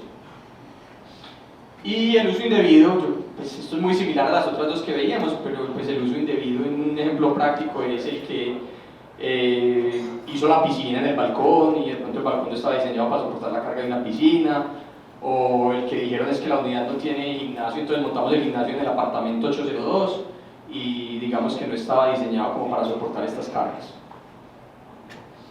Y finalmente aquí hay un temita pues, que nos gusta resaltar porque es un párrafo propiamente de la norma que lo que nos dice es las incidencias u objeciones técnicas, que era como ahorita que les mostraba, digamos, durante la ejecución, que se ven esas reservas técnicas, ¿cierto? Que se realicen durante el proceso constructivo, en ningún caso podrán convertirse en exclusiones que limiten la cobertura del amparo ni oponerse a las reclamaciones de los compradores de vivienda. ¿Qué quiere decir esto? Que si yo emití el seguro, aún así cuando había una reserva técnica como las que hablábamos ahorita, yo no puedo decir en el seguro, venga, sí, yo le hago el seguro, pero yo le cubro todo menos lo que pase por esta columna que ya sabemos que estaba mal hecha, ¿cierto? Yo no puedo decir eso, si yo voy con el seguro, tengo que ir y yo no les voy a poder excluir lo que pase con esa columna. O sea, lo voy a tener que cubrir, así yo sepa que la columna estaba mala y que de pronto se iba a traducir en una falla estructural. Entonces eso también es importante para tener en cuenta, porque, mejor dicho, como se les decía ahorita, no pueden haber otras exclusiones adicionales más allá de las de la norma, para que lo tengan en cuenta, digamos, cuando revisen una propuesta o un seguro. Algunos diferenciales que, digamos, tenemos aquí desde el seguro de Sura. Pues uno, cobertura para viviendas con subsidio familiar. Digamos que esto también ha sido un tema como de amplia conversación y discusión, y es que en la norma dice que este respaldo es obligatorio, pero para las partes que son subsidiadas no hay que tener el respaldo. Es decir, como esta plata la pone el gobierno para su vivienda, para esta no tenés que poner el respaldo. nosotros nos fuimos y dijimos, ¿y yo cómo voy a separar eso? O sea, ¿yo cómo voy a saber que esta vivienda tiene un porcentaje de subsidio y esta no, y en el momento que yo vaya a pagar? Entonces lo que nosotros dijimos es, pues esto se vuelve muy difícil de controlar, la idea aquí es que el seguro vaya para toda la vivienda, ¿sí? Pues vaya completo, no se me vuelve fácil uno decir después, ah, venga, yo a usted le voy a pagar, pero como usted tuvo un subsidio del 20%, entonces le quito el 20%, porque eso se lo había dado a usted el gobierno para pagar la vivienda. Lo otro es el restablecimiento del valor asegurado. Esto es una opción que se da, es decir, si se llega a dar un siniestro por allá en el año 6, donde colapsó un pedacito y se pagó, digamos, por ese colapso y reconstruyeron, o bueno, para hacerlo algo como un poco más tangible, hubo una amenaza de ruina y el seguro fue y pagó la repotenciación, lo que valía la repotenciación del edificio. Obviamente el seguro, el edificio estaba asegurado por 10.000 millones y la repotenciación valió 3.000 millones. El valor asegurado del seguro ya queda en 7.000 millones. Ahí está la opción, en caso de que los compradores quieran, y esto ya sí serían por los mismos compradores dueños del seguro, de que restablezcan el valor y digan, venga, para los 4 años que me quedan, yo quiero volver a tener el valor asegurado completo por si alguna otra cosa pasa. Entonces digamos que se da esa opción y eso, usted puede restablecer ese valor asegurado y se podrá, pues sí, digamos podrás volver a tener por lo que resta de la vigencia el valor que tenías. Obviamente el cobro de prima pues adicional por ese incremento. Esto ya lo conversamos en las coberturas y es que pues nos extendemos a cubrir también esas personas que tenían su inmueble en arriendo, ¿cierto? Para pagarles como ese arriendo. Restablecimiento automático de cobertura para gastos por alejamiento temporal para las viviendas que no son afectadas. Digamos que esto no es muy tangible en edificios, pero lo hicimos más pensando como en las unidades de casas, por ejemplo, ¿cierto? En una unidad de casas yo puedo tener que se me afectaron 2 casas o que se me afectó una sola casa y todas las demás no. ¿Qué pasa? Cuando yo pague los gastos por arrendamiento se lo voy a pagar, digamos, a las casas afectadas, pero no voy a afectar la cobertura de las demás, es decir, yo les voy a mantener el valor asegurado a las otras por si en el futuro pues estas otras también sufren una pérdida. Aquí hay otro tema importante que era de cara como al tema del deducible y es, en caso de desaparición del tomador, pues en caso de que no se pueda como encontrar el tomador para que asuma el deducible, pues entonces pagaremos el 100% de la indemnización, es decir, no le vamos a descontar el deducible a esos compradores, sino que les vamos a pagar el 100% y ya nosotros miraremos cómo logramos encontrar al tomador o al constructor y recobrar el deducible si podemos, o pues si no lo podemos, al final del día pues ya asumiremos pues esa parte del deducible, pero digamos lo que no queremos es afectar como a esas personas que tenían el respaldo. Y aquí último, pero también muy importante, es que no va a haber aplicación de infraseguro, ¿cierto? ¿Qué pasa? No sé si de pronto para todos sea claro lo que es el infraseguro, pero básicamente el infraseguro en el mundo de los seguros es si yo me aseguro por un valor menor a lo que realmente valía el bien, ¿cierto? Entonces, para poner un ejemplo, si yo tengo mi carro que vale 100 millones y yo lo tenía asegurado en 50 millones, pues yo estoy infrasegurado al 50%, ¿cierto? ¿Qué pasa? Que en el momento que yo tengo una pérdida, si yo ese carro me choqué y el arreglo valía 20 millones, entonces a mí la aseguradora me va a decir, no, venga, pero es que usted tenía el carro asegurado por el 50% de lo que vale, entonces yo no le voy a pagar los 20 millones que vale el arreglo, sino 10 millones, que es el 50%, es decir, usted estaba asegurado al 50% realmente. Eso es lo que es infraseguro. Digamos que de cara a este seguro optamos porque no aplique, por lo mismo, porque no queremos castigar, digamos, a esos compradores de vivienda porque de pronto haya habido un error en el valor asegurado que se dio para el edificio, ¿cierto? Entonces, digamos que esto es algo también a que tengan en cuenta y creo que es un puntico a revisar de pronto cuando estén evaluando opciones de seguros. Bueno, ahora sí, ¿cómo tenemos hoy el proceso para contratar un seguro de esto, ¿cierto? Para hacer como toda la gestión. Listo, entonces, digamos que hoy tenemos un punto de partida aquí, que es un formulario de solicitud del seguro, que ustedes deben diligenciar y simplemente compartirnos. En este que van a encontrar, ahí es como la información básica del proyecto. Ustedes ahí nos van a poner, pues yo soy la empresa que va a tomar el seguro, el proyecto es un edificio de 10 pisos, 2 sótanos, está sobre un suelo tal, las fundaciones van a ser pilas a 20 metros, y digamos que ahí va a estar como toda la información propia del seguro. Y esto viene acompañado de una información adicional ya más adelante la vamos a ver, pero muy similar a lo que hoy enviamos para un seguro de construcción, cronograma, presupuesto, estudio de suelos, ese tipo de cosas, ¿cierto? Con esta información nosotros les vamos a pasar una cotización indicativa, ¿cierto? ¿Qué pasa? Pues puede que en este proceso ustedes nos envíen una información y nosotros les digamos, ah, vení, por acá estaba pasando una quebrada muy cerquita. Ustedes tienen un estudio hidrológico que les diga de pronto si hay un riesgo de inundación importante. Es decir, puede que de cara a lo que nosotros veamos les pidamos información adicional o no, ¿cierto? Eso dependerá como de qué tan completo sea como la información que nos enviaron y todo. Entonces, una vez ya evaluamos esto, les pasamos una cotización indicativa y les decimos, bueno, estas serían las condiciones del seguro, valdría esto, ahí están listadas las coberturas, ahí digamos que empezaríamos un proceso en el que ustedes dirían, venga, esta cotización aquí, ¿por qué esto? ¿Por qué lo otro? Y llegaríamos como a un acuerdo. Cuando ustedes digan, listo, esta cotización me parece buena, pues creo que me puedo ir con ella. Entonces, en ese momento, nosotros les vamos a decir, listo, entonces por favor, pidámosle al supervisor que nos genere el informe de definición inicial del riesgo, ¿cierto? Esto es un informe inicial donde el supervisor hace como su análisis de la obra, ¿cierto? Antes de que arranque, antes de todo, el supervisor va y mira y dice, ah, bueno, casi que la información del formulario, el supervisor va y la valida, el supervisor mira que estén los diseños, mira que esté el estudio geotécnico y nos pasa este informe. Ya con este informe, nosotros lo miramos y quedamos listos para hacer la promesa, ¿cierto? Casi que mientras se está haciendo eso, nosotros estamos estructurando ese contrato de promesa, ¿cierto? Ya que tenemos eso, entonces ya nos vamos con el contrato de promesa, se los mandamos, nos sentamos, lo miran, pues acordamos a lo que haya lugar, ahí podemos acordar, ustedes como cliente nos dicen, yo le quiero pagar 20% de depósito inicial, pero yo no le quiero volver a pagar prima hasta que ya vaya a iniciar la cobertura, ¿cierto? No hay problema. O a mí me queda más fácil pagarle cada 6 meses durante la construcción un porcentaje de la prima. Y ahí lo vamos cuadrando. Digamos que todo eso, la idea es que quede en el contrato de promesa, como quede donde quedará también como el tema de que el supervisor técnico va a acompañar, de que, pues, cómo se van a manejar las reservas técnicas, que es lo que hablamos ahorita. Y en ese momento, entonces, firmamos el contrato y arrancan ustedes pues la construcción normal, ¿cierto?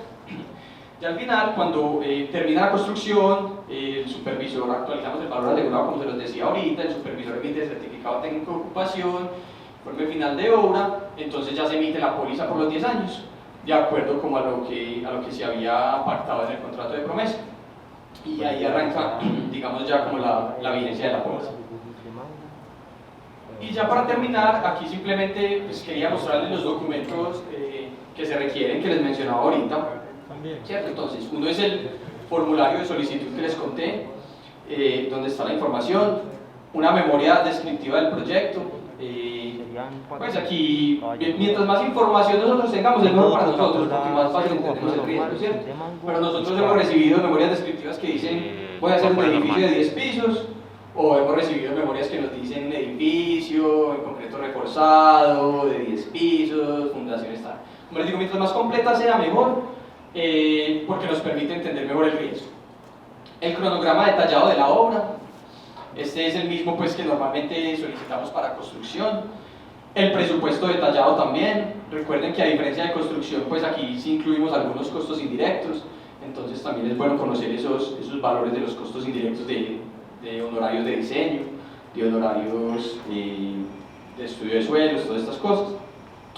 El estudio de suelos, ¿cierto? Y aquí cuando hablamos pues estudio de suelos es todo lo que haya fin, ¿cierto? Si yo estoy en un proyecto donde voy a hacer un corte muy importante, pues yo dentro de mi estudio de suelos a veces aparte, pues debo tener un estudio de estabilidad de taludes, por ejemplo. Entonces digamos que todo eso que sea como afín al estudio de suelos o esos estudios técnicos, o como se los decía ahorita, si por algún motivo allá tenía que hacer un estudio hidrológico o hidráulico, entonces digamos que también sería ideal que nos lo compartieran.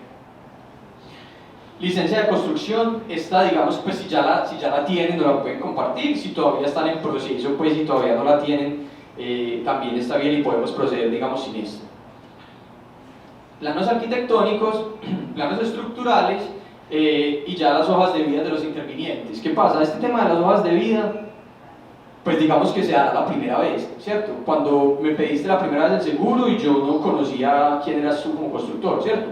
Los que ya están vinculados con Sura, que ya los conocemos, que sacan seguros de otras cosas, pues obviamente no nos tienen que volver a mandar la hoja de vida, y menos nos la van a tener que mandar cada vez que quieran cotizar un proyecto, ¿cierto? Pero si es alguien nuevo, sí debemos, digamos, validar esto. Pasa lo mismo con el diseñador, el revisor de diseños. La primera vez, pues, nos mandan las hojas de vida para conocer su experiencia. Ya después de eso, pues, vamos para adelante y nosotros vamos construyendo, pues, nuestra base de datos para no tener que evaluar hojas de vida cada vez que vayamos a cotizar un proyecto y para que no nos las tengan que mandar siempre también.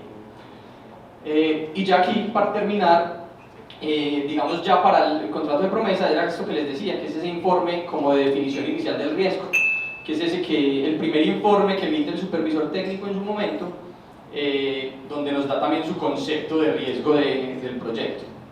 ¿Qué pasa? Y simplemente para dar claridad, digamos que durante el proceso de construcción, el supervisor también emite algunos otros informes, ¿cierto?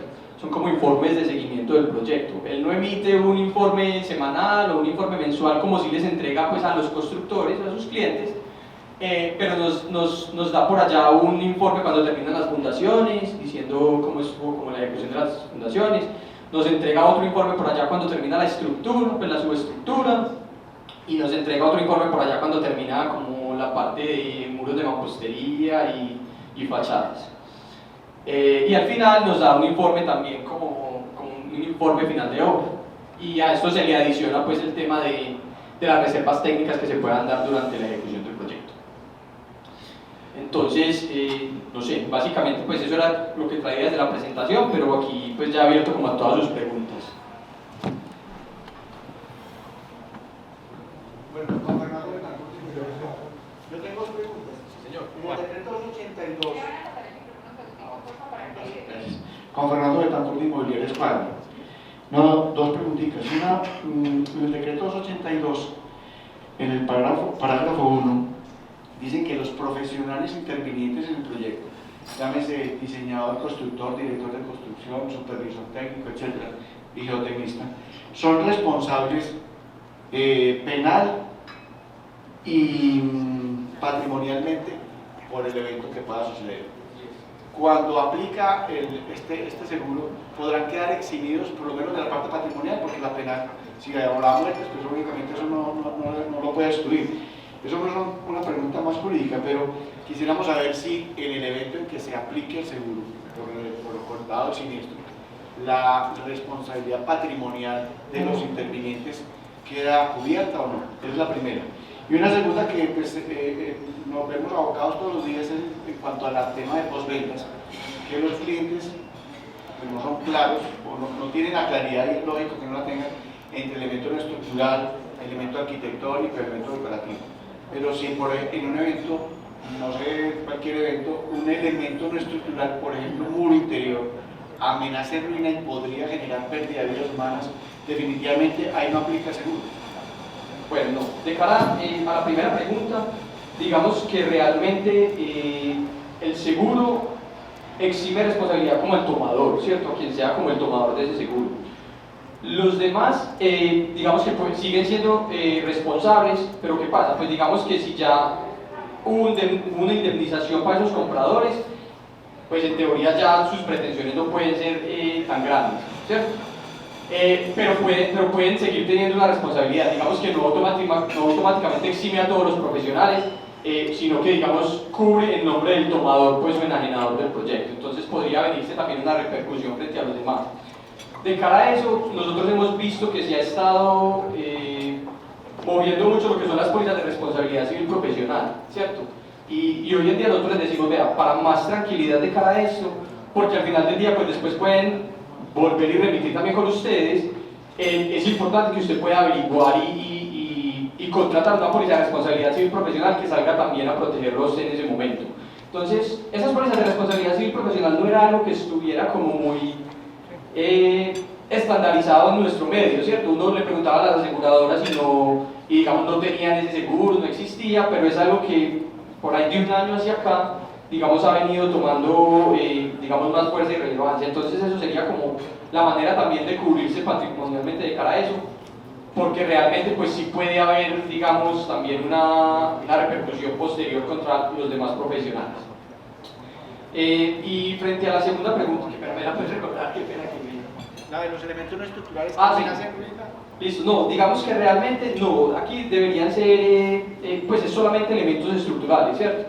Si el muro se afectó porque había algo de la estructura, como en el ejemplito, sí. Pero si es un elemento no estructural, netamente, digamos que no tendría lugar a la cobertura del seguro. Una fachada, por ejemplo, que es lo más común. Fachada. No estructural, pues no. No estructural. Sí. No, digamos que el requisito es que sea estructural. Pero frente a un tercero, por ejemplo, a un juez, un daño en una fachada a vista del juez puede amenazar ruina o colapso del edificio. De un tercero. Pérdida de vida. O pérdida de vida. Exacto, digamos que en caso que lo determine como estructural, entonces ya sí tendría que tener, digamos, cobertura por el seguro. Pero debe haber esa determinación, ya sea de un juez o de alguna persona, que diga pues que se considera como algo estructural y que pone en riesgo la vida de las personas, ¿cierto? Si fuera así como de entrada, no estructural, pues es decir, un elemento no estructural afectado, no, digamos que no tendría la forma como de activar la cobertura.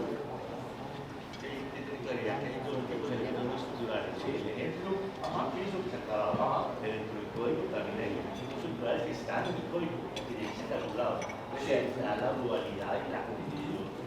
Pero el código, la ley también habla de elementos estructurales que son la fachada, y la tiene que calcular y tiene que proteger la póliza. Por eso es que hay que mirar bien que está utilizando en dos caminos. Sí. Y que el ejemplo que es un piso, porque si no son ejemplos estructurales. Pero hay otros que tienen un mismo nombre y que sí tienen que proteger. Sí, que está dentro del alcance de la supervisión técnica. Pero la responsabilidad no es de la aseguradora, es del constructor. No. Se cambia la responsabilidad, no que amenace ruina Disculpen, aquí no y estamos no que escuchando bien lo que está impacte pasando. de la vida. Porque yo te puedo sacar. Pero es que mirarlo bien. Sí, no, digamos que es muy válida. Los nombres, dos cosas son muy distintas. Estoy utilizando la misma palabra para dos cosas muy distintas. Muy válida la apreciación y yo creo que si no la podemos llevar como para revisar. Sí, no, básicamente nos estaban diciendo que hay algunos elementos que también se llaman no estructurales, como las fachadas, los muros divisorios, que también de cara al código tienen que tener un diseño, que son supervisados por el supervisor y que pues nos dicen que esto también podría generar de pronto alguna afectación que ponga en riesgo la vida de las personas si se cae un muro, por ejemplo.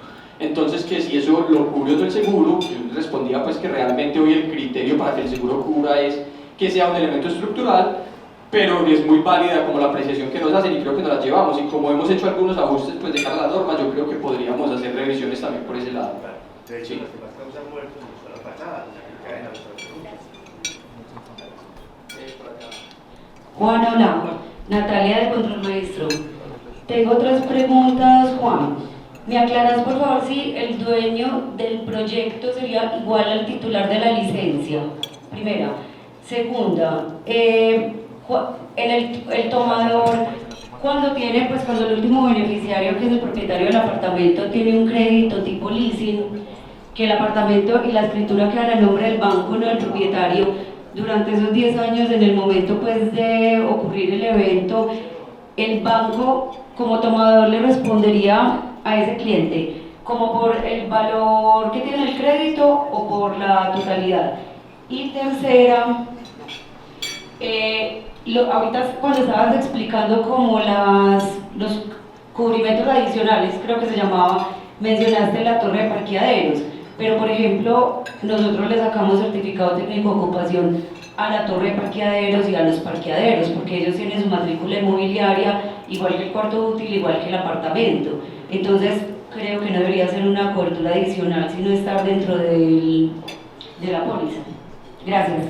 Perfecto, no, gracias a ti. Bueno, mira, frente a la primera pregunta, digamos que, o sea, el tomador de la póliza no tiene que ser como quien esté en la matrícula, ¿cierto? Realmente, puede ser otro. No sé si únicamente o obligatoriamente el dueño del proyecto tenga que ser quien figure en la matrícula, en la licencia, pero necesariamente ese no tiene que ser, digamos, el tomador de la póliza, ¿cierto? El tomador de la póliza puede ser, por ejemplo, el constructor, y el constructor en muchos casos puede no ser el dueño del proyecto, ¿cierto? Pero puede ser el tomador de la póliza, es decir, él puede ser el constructor, el promotor o el dueño del proyecto, y no obligatoriamente tiene que ser como el mismo que radicó la licencia.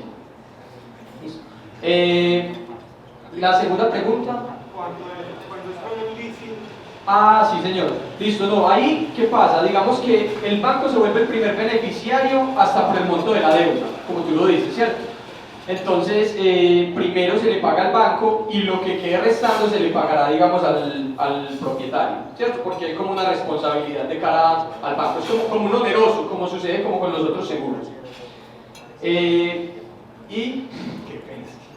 Los parqueaderos, el seteo de los parqueaderos. Ah, bueno, sí, no, de acuerdo. Pues digamos que, o sea, para nosotros también consideramos que es muy importante que los parqueaderos sean asegurados. Sin embargo, como ellos no son vivienda, digamos que la obligatoriedad no les cae, pero por eso damos como la opción de que se pueda asegurar. ¿Qué pasa también que nos ha pasado mucho con los parqueaderos? Es que muchas veces hacen 2 pisos a medida que van haciendo una torre, ¿cierto? Entonces yo saco el seguro de vivienda segura para la torre 1 y solamente voy a hacer los 2 primeros pisos de parqueaderos, pero todavía no voy a terminar. Después saco la torre 2 y hago los otros 2 pisos de parqueaderos con la torre 2.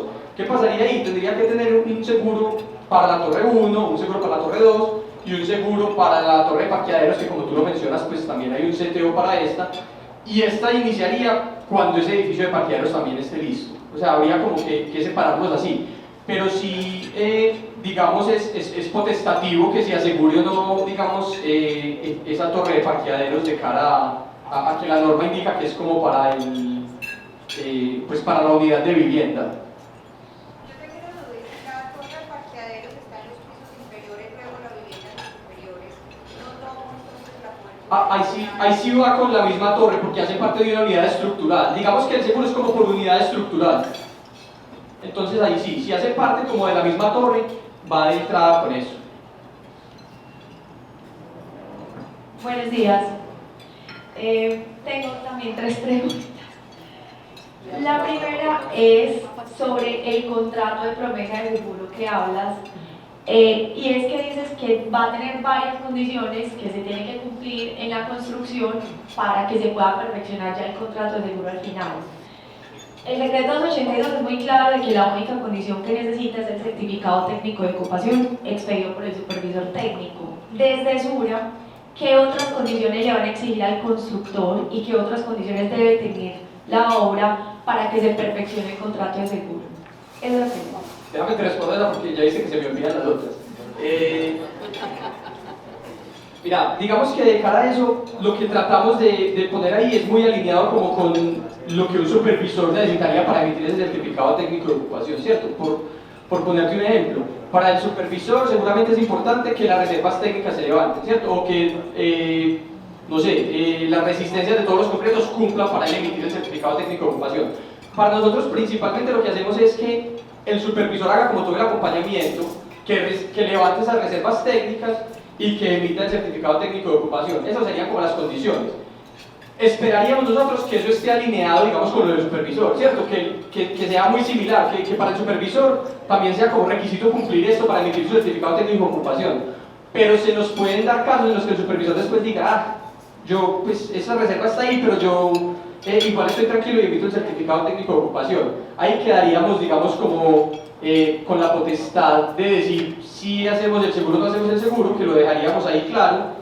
Y digamos no estaríamos incumpliendo de cara a la norma porque todavía no ha iniciado, digamos, un seguro, o sea, todavía en sí no se ha emitido el seguro aún. Otra cosa es que ya lo vayamos a emitir y que después queramos decir, no, ya no queremos, que ahí sí no podríamos, digamos, hacer nada.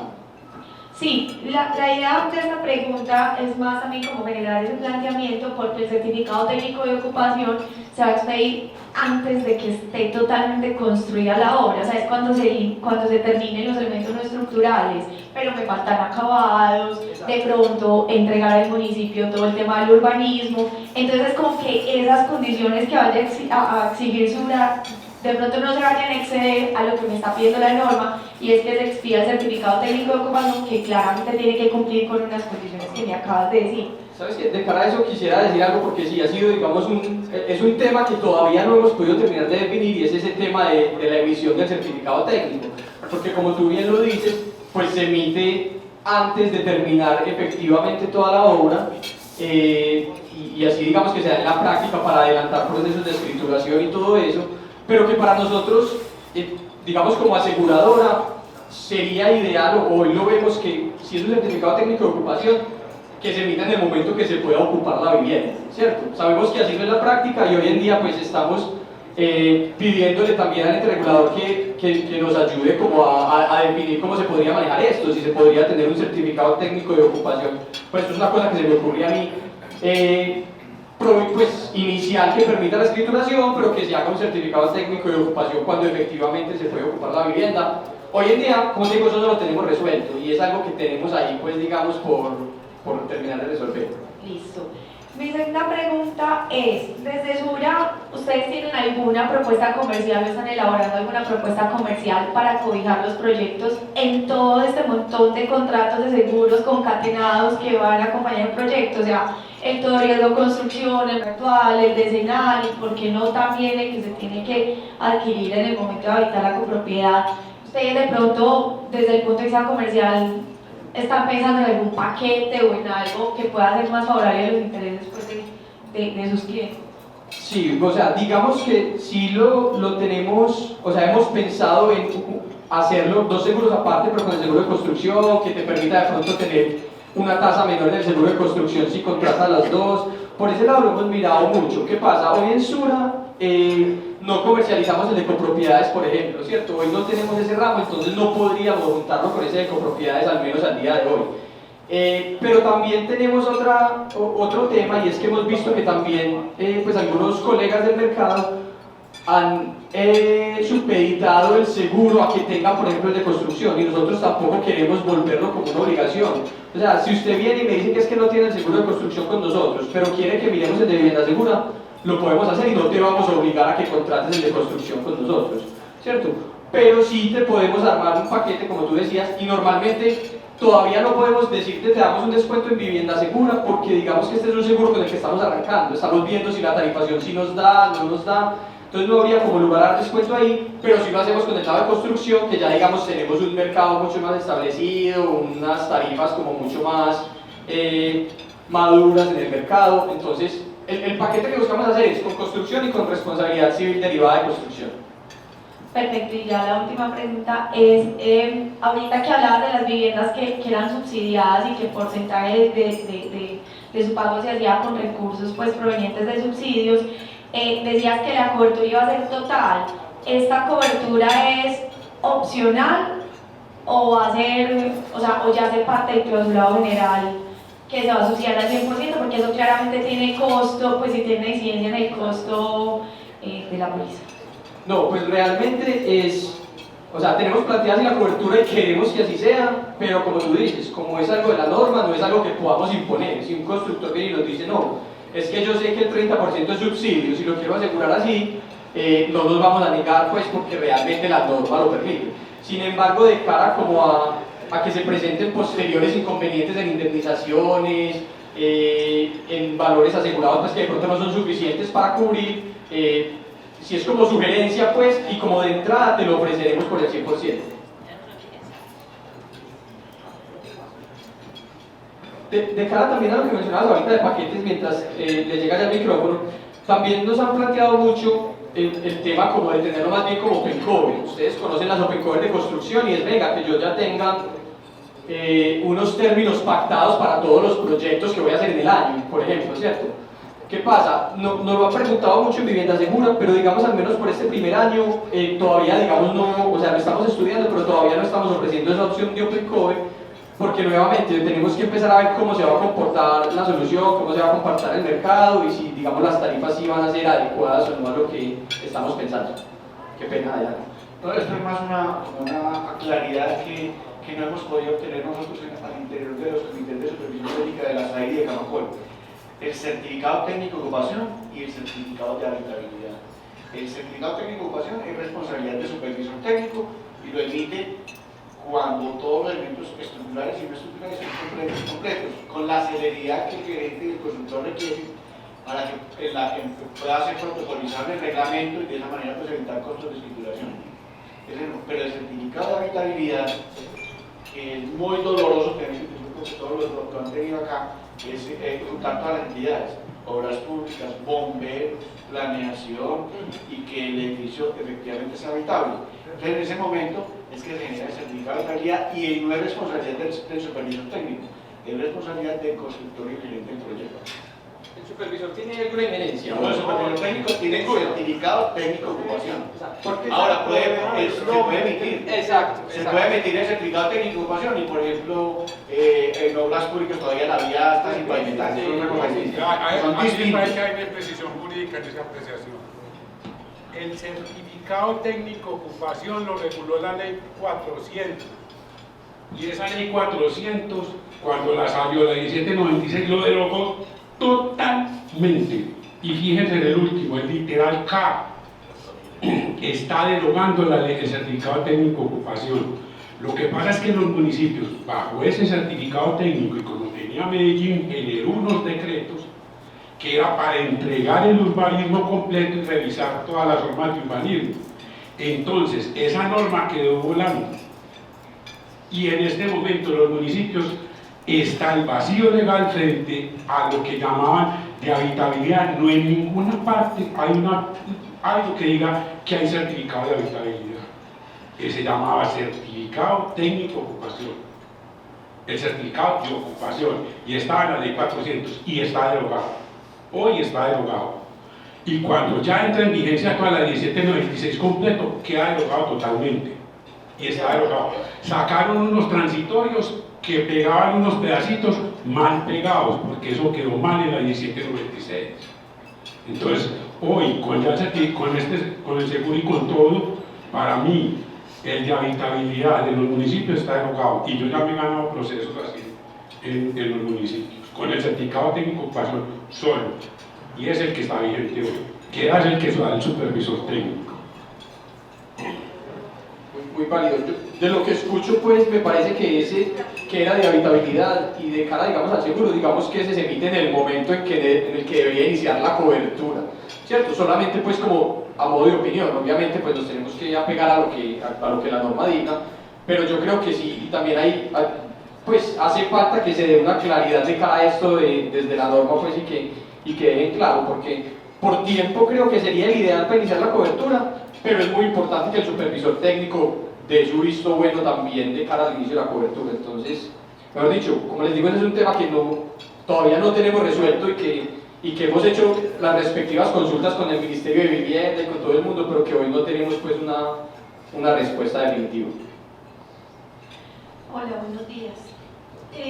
Nosotros en el Comité de Supervisión Técnica de Camapol de la Comisión de la SAI varias veces hemos tocado el tema. ¿Me estás buscando? Sí. Aquí. Qué pena. Yo soy bajita, pero no tanto. Mira, hemos tocado el tema varias veces con respecto a los supervisores técnicos, la participación de la supervisión técnica en las construcciones y la parte de la participación de ustedes como aseguradora y la participación también de las fiducias con relación a la supervisión técnica. ¿En qué sentido? En el sentido de que ustedes ahorita en tu presentación mostraste que el supervisor técnico va muy de la mano de ustedes, incluso antes de la iniciación de la construcción, para la cuestión de los riesgos. Ustedes, o se ha dicho mucho en el medio de que tanto la aseguradora como las fiducias van a montar otra supervisión técnica. Entonces, en el caso de ustedes como aseguradores, ¿ustedes van a contar con el servicio del supervisor técnico que elija el constructor o ustedes van a tener un segundo supervisor técnico? No, sé. muy válida su pregunta y creo que pues se me pasó a aclararlo en la presentación. ¿Y qué pasa? Nosotros, como solo lo que definimos es nosotros no vamos a contratar un supervisor aparte, ni vamos a exigir que tengas un segundo supervisor diferente al técnico, ¿cierto?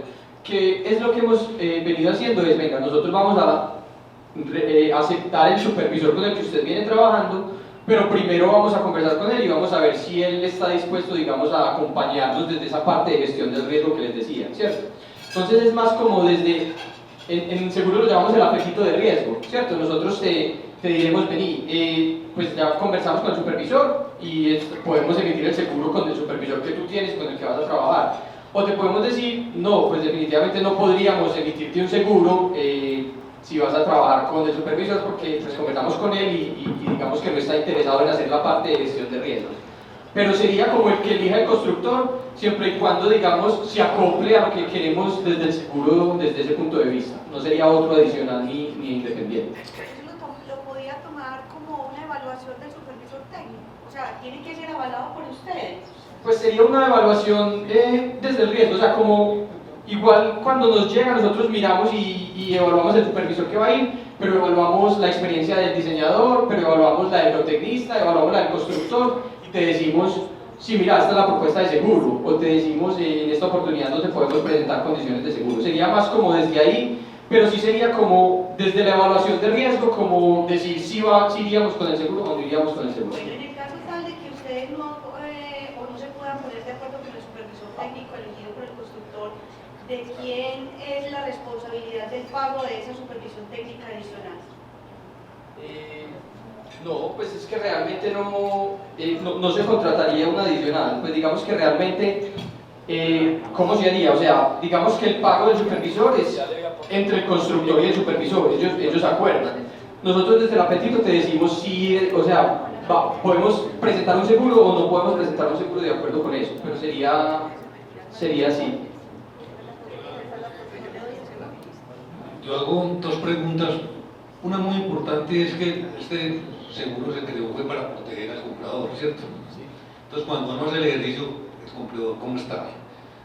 Una unidad de 4 torres y hay un problema en una torre, entonces a mí me van a pagar el valor de construcción al comprador, le van a pagar el 50%, porque no entra el urbanismo, no entra nada, y le van a dar el cheque al dueño. Y si uno dice, yo me voy, entonces ¿cómo van a reconstruir esos y 3 se van? ¿Cierto? Bueno, entonces pues estamos viendo cómo vamos a hacer, porque la finalidad de la póliza pues tiene una finalidad, que nos van a reconstruir el edificio. Si no lo reconstruyen, yo no me puedo ni con esa plática comprar otro, porque nos van a dar máximo el 50% o menos de lo que vale la propiedad, porque bueno, y cuando esa persona se va, pues se dañó la batica de cuadros, pues como dicen por ahí. Entonces yo creo pues, que el constructor, cuando estamos pidiendo vivienda de póliza segura, que no sé qué, cuando vendemos la propiedad la gente cree, no, muy bueno, tienes la póliza. Si me pasa algo, a mí me pagan mi apartamento, está como difícil la cosa porque no se me va a reconocer. La otra pregunta, dicen que el beneficiario es el que se compra la póliza, entonces muchas veces la compra el promotor y mete al constructor, queda asegurado también el constructor, ¿cierto? Porque la pueden comprar entre varios. Lo que pasa es que de cara a esa, ahí, ellos son los tomadores, sí, pero acuérdate que ninguno es asegurado, los asegurados son los compradores. Pero el que compró la póliza, también la póliza, no, para la responsabilidad, porque el que paga la póliza quita toda la responsabilidad. Exacto. ¿Cierto? Entonces, sí quita la responsabilidad. Pues, es decir, ¿qué pasa? Ahí hay un tema en los seguros y es como el derecho de subrogación, ¿cierto? ¿Qué pasa? El derecho de subrogación es un derecho que existe para todos los seguros, ¿cierto? Para cualquiera. Los seguros de construcción hoy en día tienen la posibilidad de que una aseguradora se subrogue. ¿Qué pasa? Eso no es algo a lo que uno pueda, digamos, renunciar antes de que suceda. Es como lo que me ha explicado la jurídica, pues, porque no soy jurídico, ¿cierto? Entonces, digamos que ese derecho de subrogación siempre está ahí y realmente está frente a cualquiera de los que tengan responsabilidad, ¿cierto? Que nosotros como aseguradora lo hagamos, pues te cuento, en lo que llevo de Sura y en los seguros que hemos pagado, nosotros, pues de construcción y esto, en cumplimiento sí nos subrogamos mucho, ¿cierto? Pero en el tema de construcción y de los otros seguros, a pesar de que siempre tenemos ahí ese derecho de subrogarnos, es rara la vez que, digamos, hacemos uso de ese derecho, ¿cierto? Tiene que ser que haya como mala fe o algo de ese estilo. Pero te cuento que por transparencia ese derecho está ahí y está la posibilidad de que uno pueda subrogarse. Está bien, entonces la póliza la puede tomar el supervisor técnico. No, porque la norma dice que la debe tomar el enajenador del proyecto o el constructor o el promotor. Pero el constructor no es dueño, el constructor está construyendo, entonces te dice que la puede tomar el constructor. Sí. El enajenador, la norma Sí. dice el enajenador. Sí, el enajenador. En muchos casos el constructor es el enajenador. Los constructores están muy tranquilos cuando uno habla, no es que yo estoy metido en la póliza. El constructor puede ser un contratista del desarrollador. Ajá. Y en ese caso la debería de tomar el exactamente, así es. Eso es claro que lo tomas el que vende. Exacto, el que entrega el apartamento. Entonces, hay casos que el constructor es el mismo que vende, pero el que toma la póliza es el que vende. De acuerdo, sí, tienes toda la razón ahí. Y de cara a al primer puntico, ¿cuál era el primer punto? Ah, bueno, no, que eso era el valor asegurado del que hablábamos ahorita, ¿cierto? De que realmente fue de mucha discusión porque la gente decía, venga, pues es que es el valor comercial, es que yo estoy invirtiendo el valor comercial. Entonces en ese momento fue pues de mucha discusión, porque entonces decía, sí, o sea, estoy asegurado por el 50% menos, pero si yo lo aseguro, porque nosotros consideramos y dijimos, venga, podemos ofrecer el seguro por reconstrucción o por valor comercial. Pero el valor comercial, como bien lo dices, es 50% más, lo que significa 50% más de prima. Entonces ahí en ese momento ya el enajenador, el constructor decía, no, venga, es que ya me sale muy costoso el seguro, ¿cierto? Pero también lo venden por precio comercial. Está la posibilidad de venderlo así, es decir, está la posibilidad. Lo que pasa es que para cumplir la norma, con reconstrucción cumplen la norma. Entonces no hay mucho apetito por decir, yo lo quiero contratar a valor Y si comercial. me pagan el inmueble, ¿queda a nombre de quién? Sigue a nombre mío. No, te pagan la plata. Me pagan la plata y ese inmueble queda a nombre de quién. A todo, de la aseguradora. De la aseguradora. Entonces la portería y el parqueadero queda a nombre de quién. Y las zonas comunes. También. Digamos que ese es como el salvamento. No me lo está pagando. No me está pagando el edificio, no me está pagando la portería ni el O no, exacto. Eso tiene matrículas independientes. No, el urbanismo no. No. Sí, parte de la misma. No, Es la misma del edificio del apartamento. no, el edificio no es independiente. El edificio, el apartamento, el dueño está la compraventa del porcentaje que tiene el coeficiente. No me pagan sino el edificio. Pero al ser usted propietario, se hace dueño de la parte que tiene, de la zona Pero no me paga eso. No me está pagando la portería. pero no es divisible.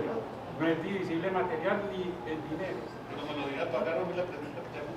Ah, Voy a pagar la piscina, las cosas comunes. Yo estoy poniendo como comprador. Es que la poli la estamos vendiendo para Buenos días.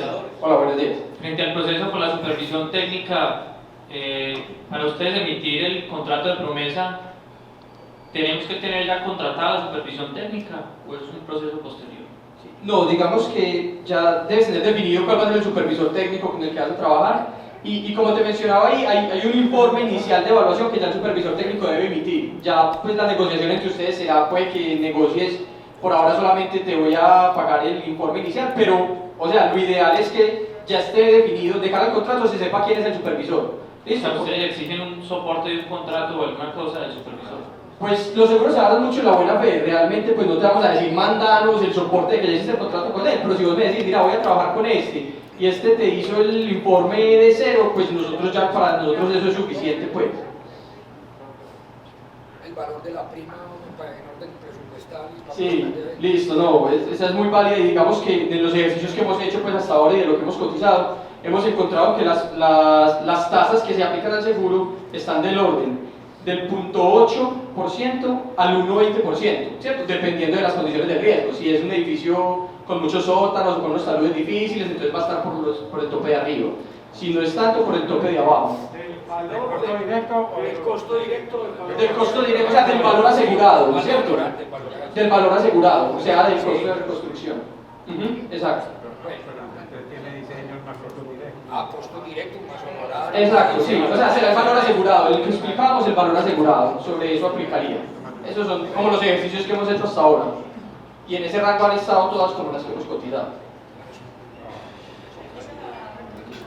Entonces, si el inmueble queda a nombre de ustedes, si lo quieren arreglar, No, lo que pasa es que hay un tema importante, y es si hay un colapso, listo, que como hablábamos ahorita, pues el colapso no es tan probable. Si hay un inmueble que se puede arreglar, lo que va a pagar el seguro es el arreglo de ese inmueble. ¿Sí me va a entender? La repotenciación. Entonces Sura va a poner la plata para que repotencien y dejen el edificio seguro, y a cada persona se queda, digamos, con su propiedad. Que yo creo que ese va a ser el gran porcentaje de casos, pues, o sea, casi siempre eso, cuando hay un siniestro, va a ser más por ese lado como de reparar el edificio. Una pregunta, ¿cómo se paga ese .812? Ahorita decías que por prima durante la construcción o al final. Sí, así es, tal cual. Digamos que en el momento que firmemos la promesa, digamos como por cierre del negocio, se va a pactar un porcentaje, ¿cierto? Hablamos ahorita un 20% o algo por el estilo. Y ya después de eso, sí se cuadra y se coordina, pues digamos, con el tomador de la póliza a conveniencia. ¿Qué es lo más importante? Que el 100% de la prima esté pagada ya en el momento que va a empezar la cobertura. ¿Por qué? Porque si inicia la cobertura y emitimos la póliza, ya no hay nada que podamos hacer, digamos, de cara para cobrar la prima. Ya la póliza no se puede cancelar, no se puede modificar. Entonces, se puede llegar a acuerdos y es: yo durante la construcción te quiero pagar cada mes, o yo te quiero pagar solo justo cuando voy a empezar la cobertura. Entonces, obligatoriedad hay. Que haya como un depósito inicial que te decía cuando se celebra el contrato, y ya durante el periodo de construcción, como se, digamos, como quede fácil para las partes, pues.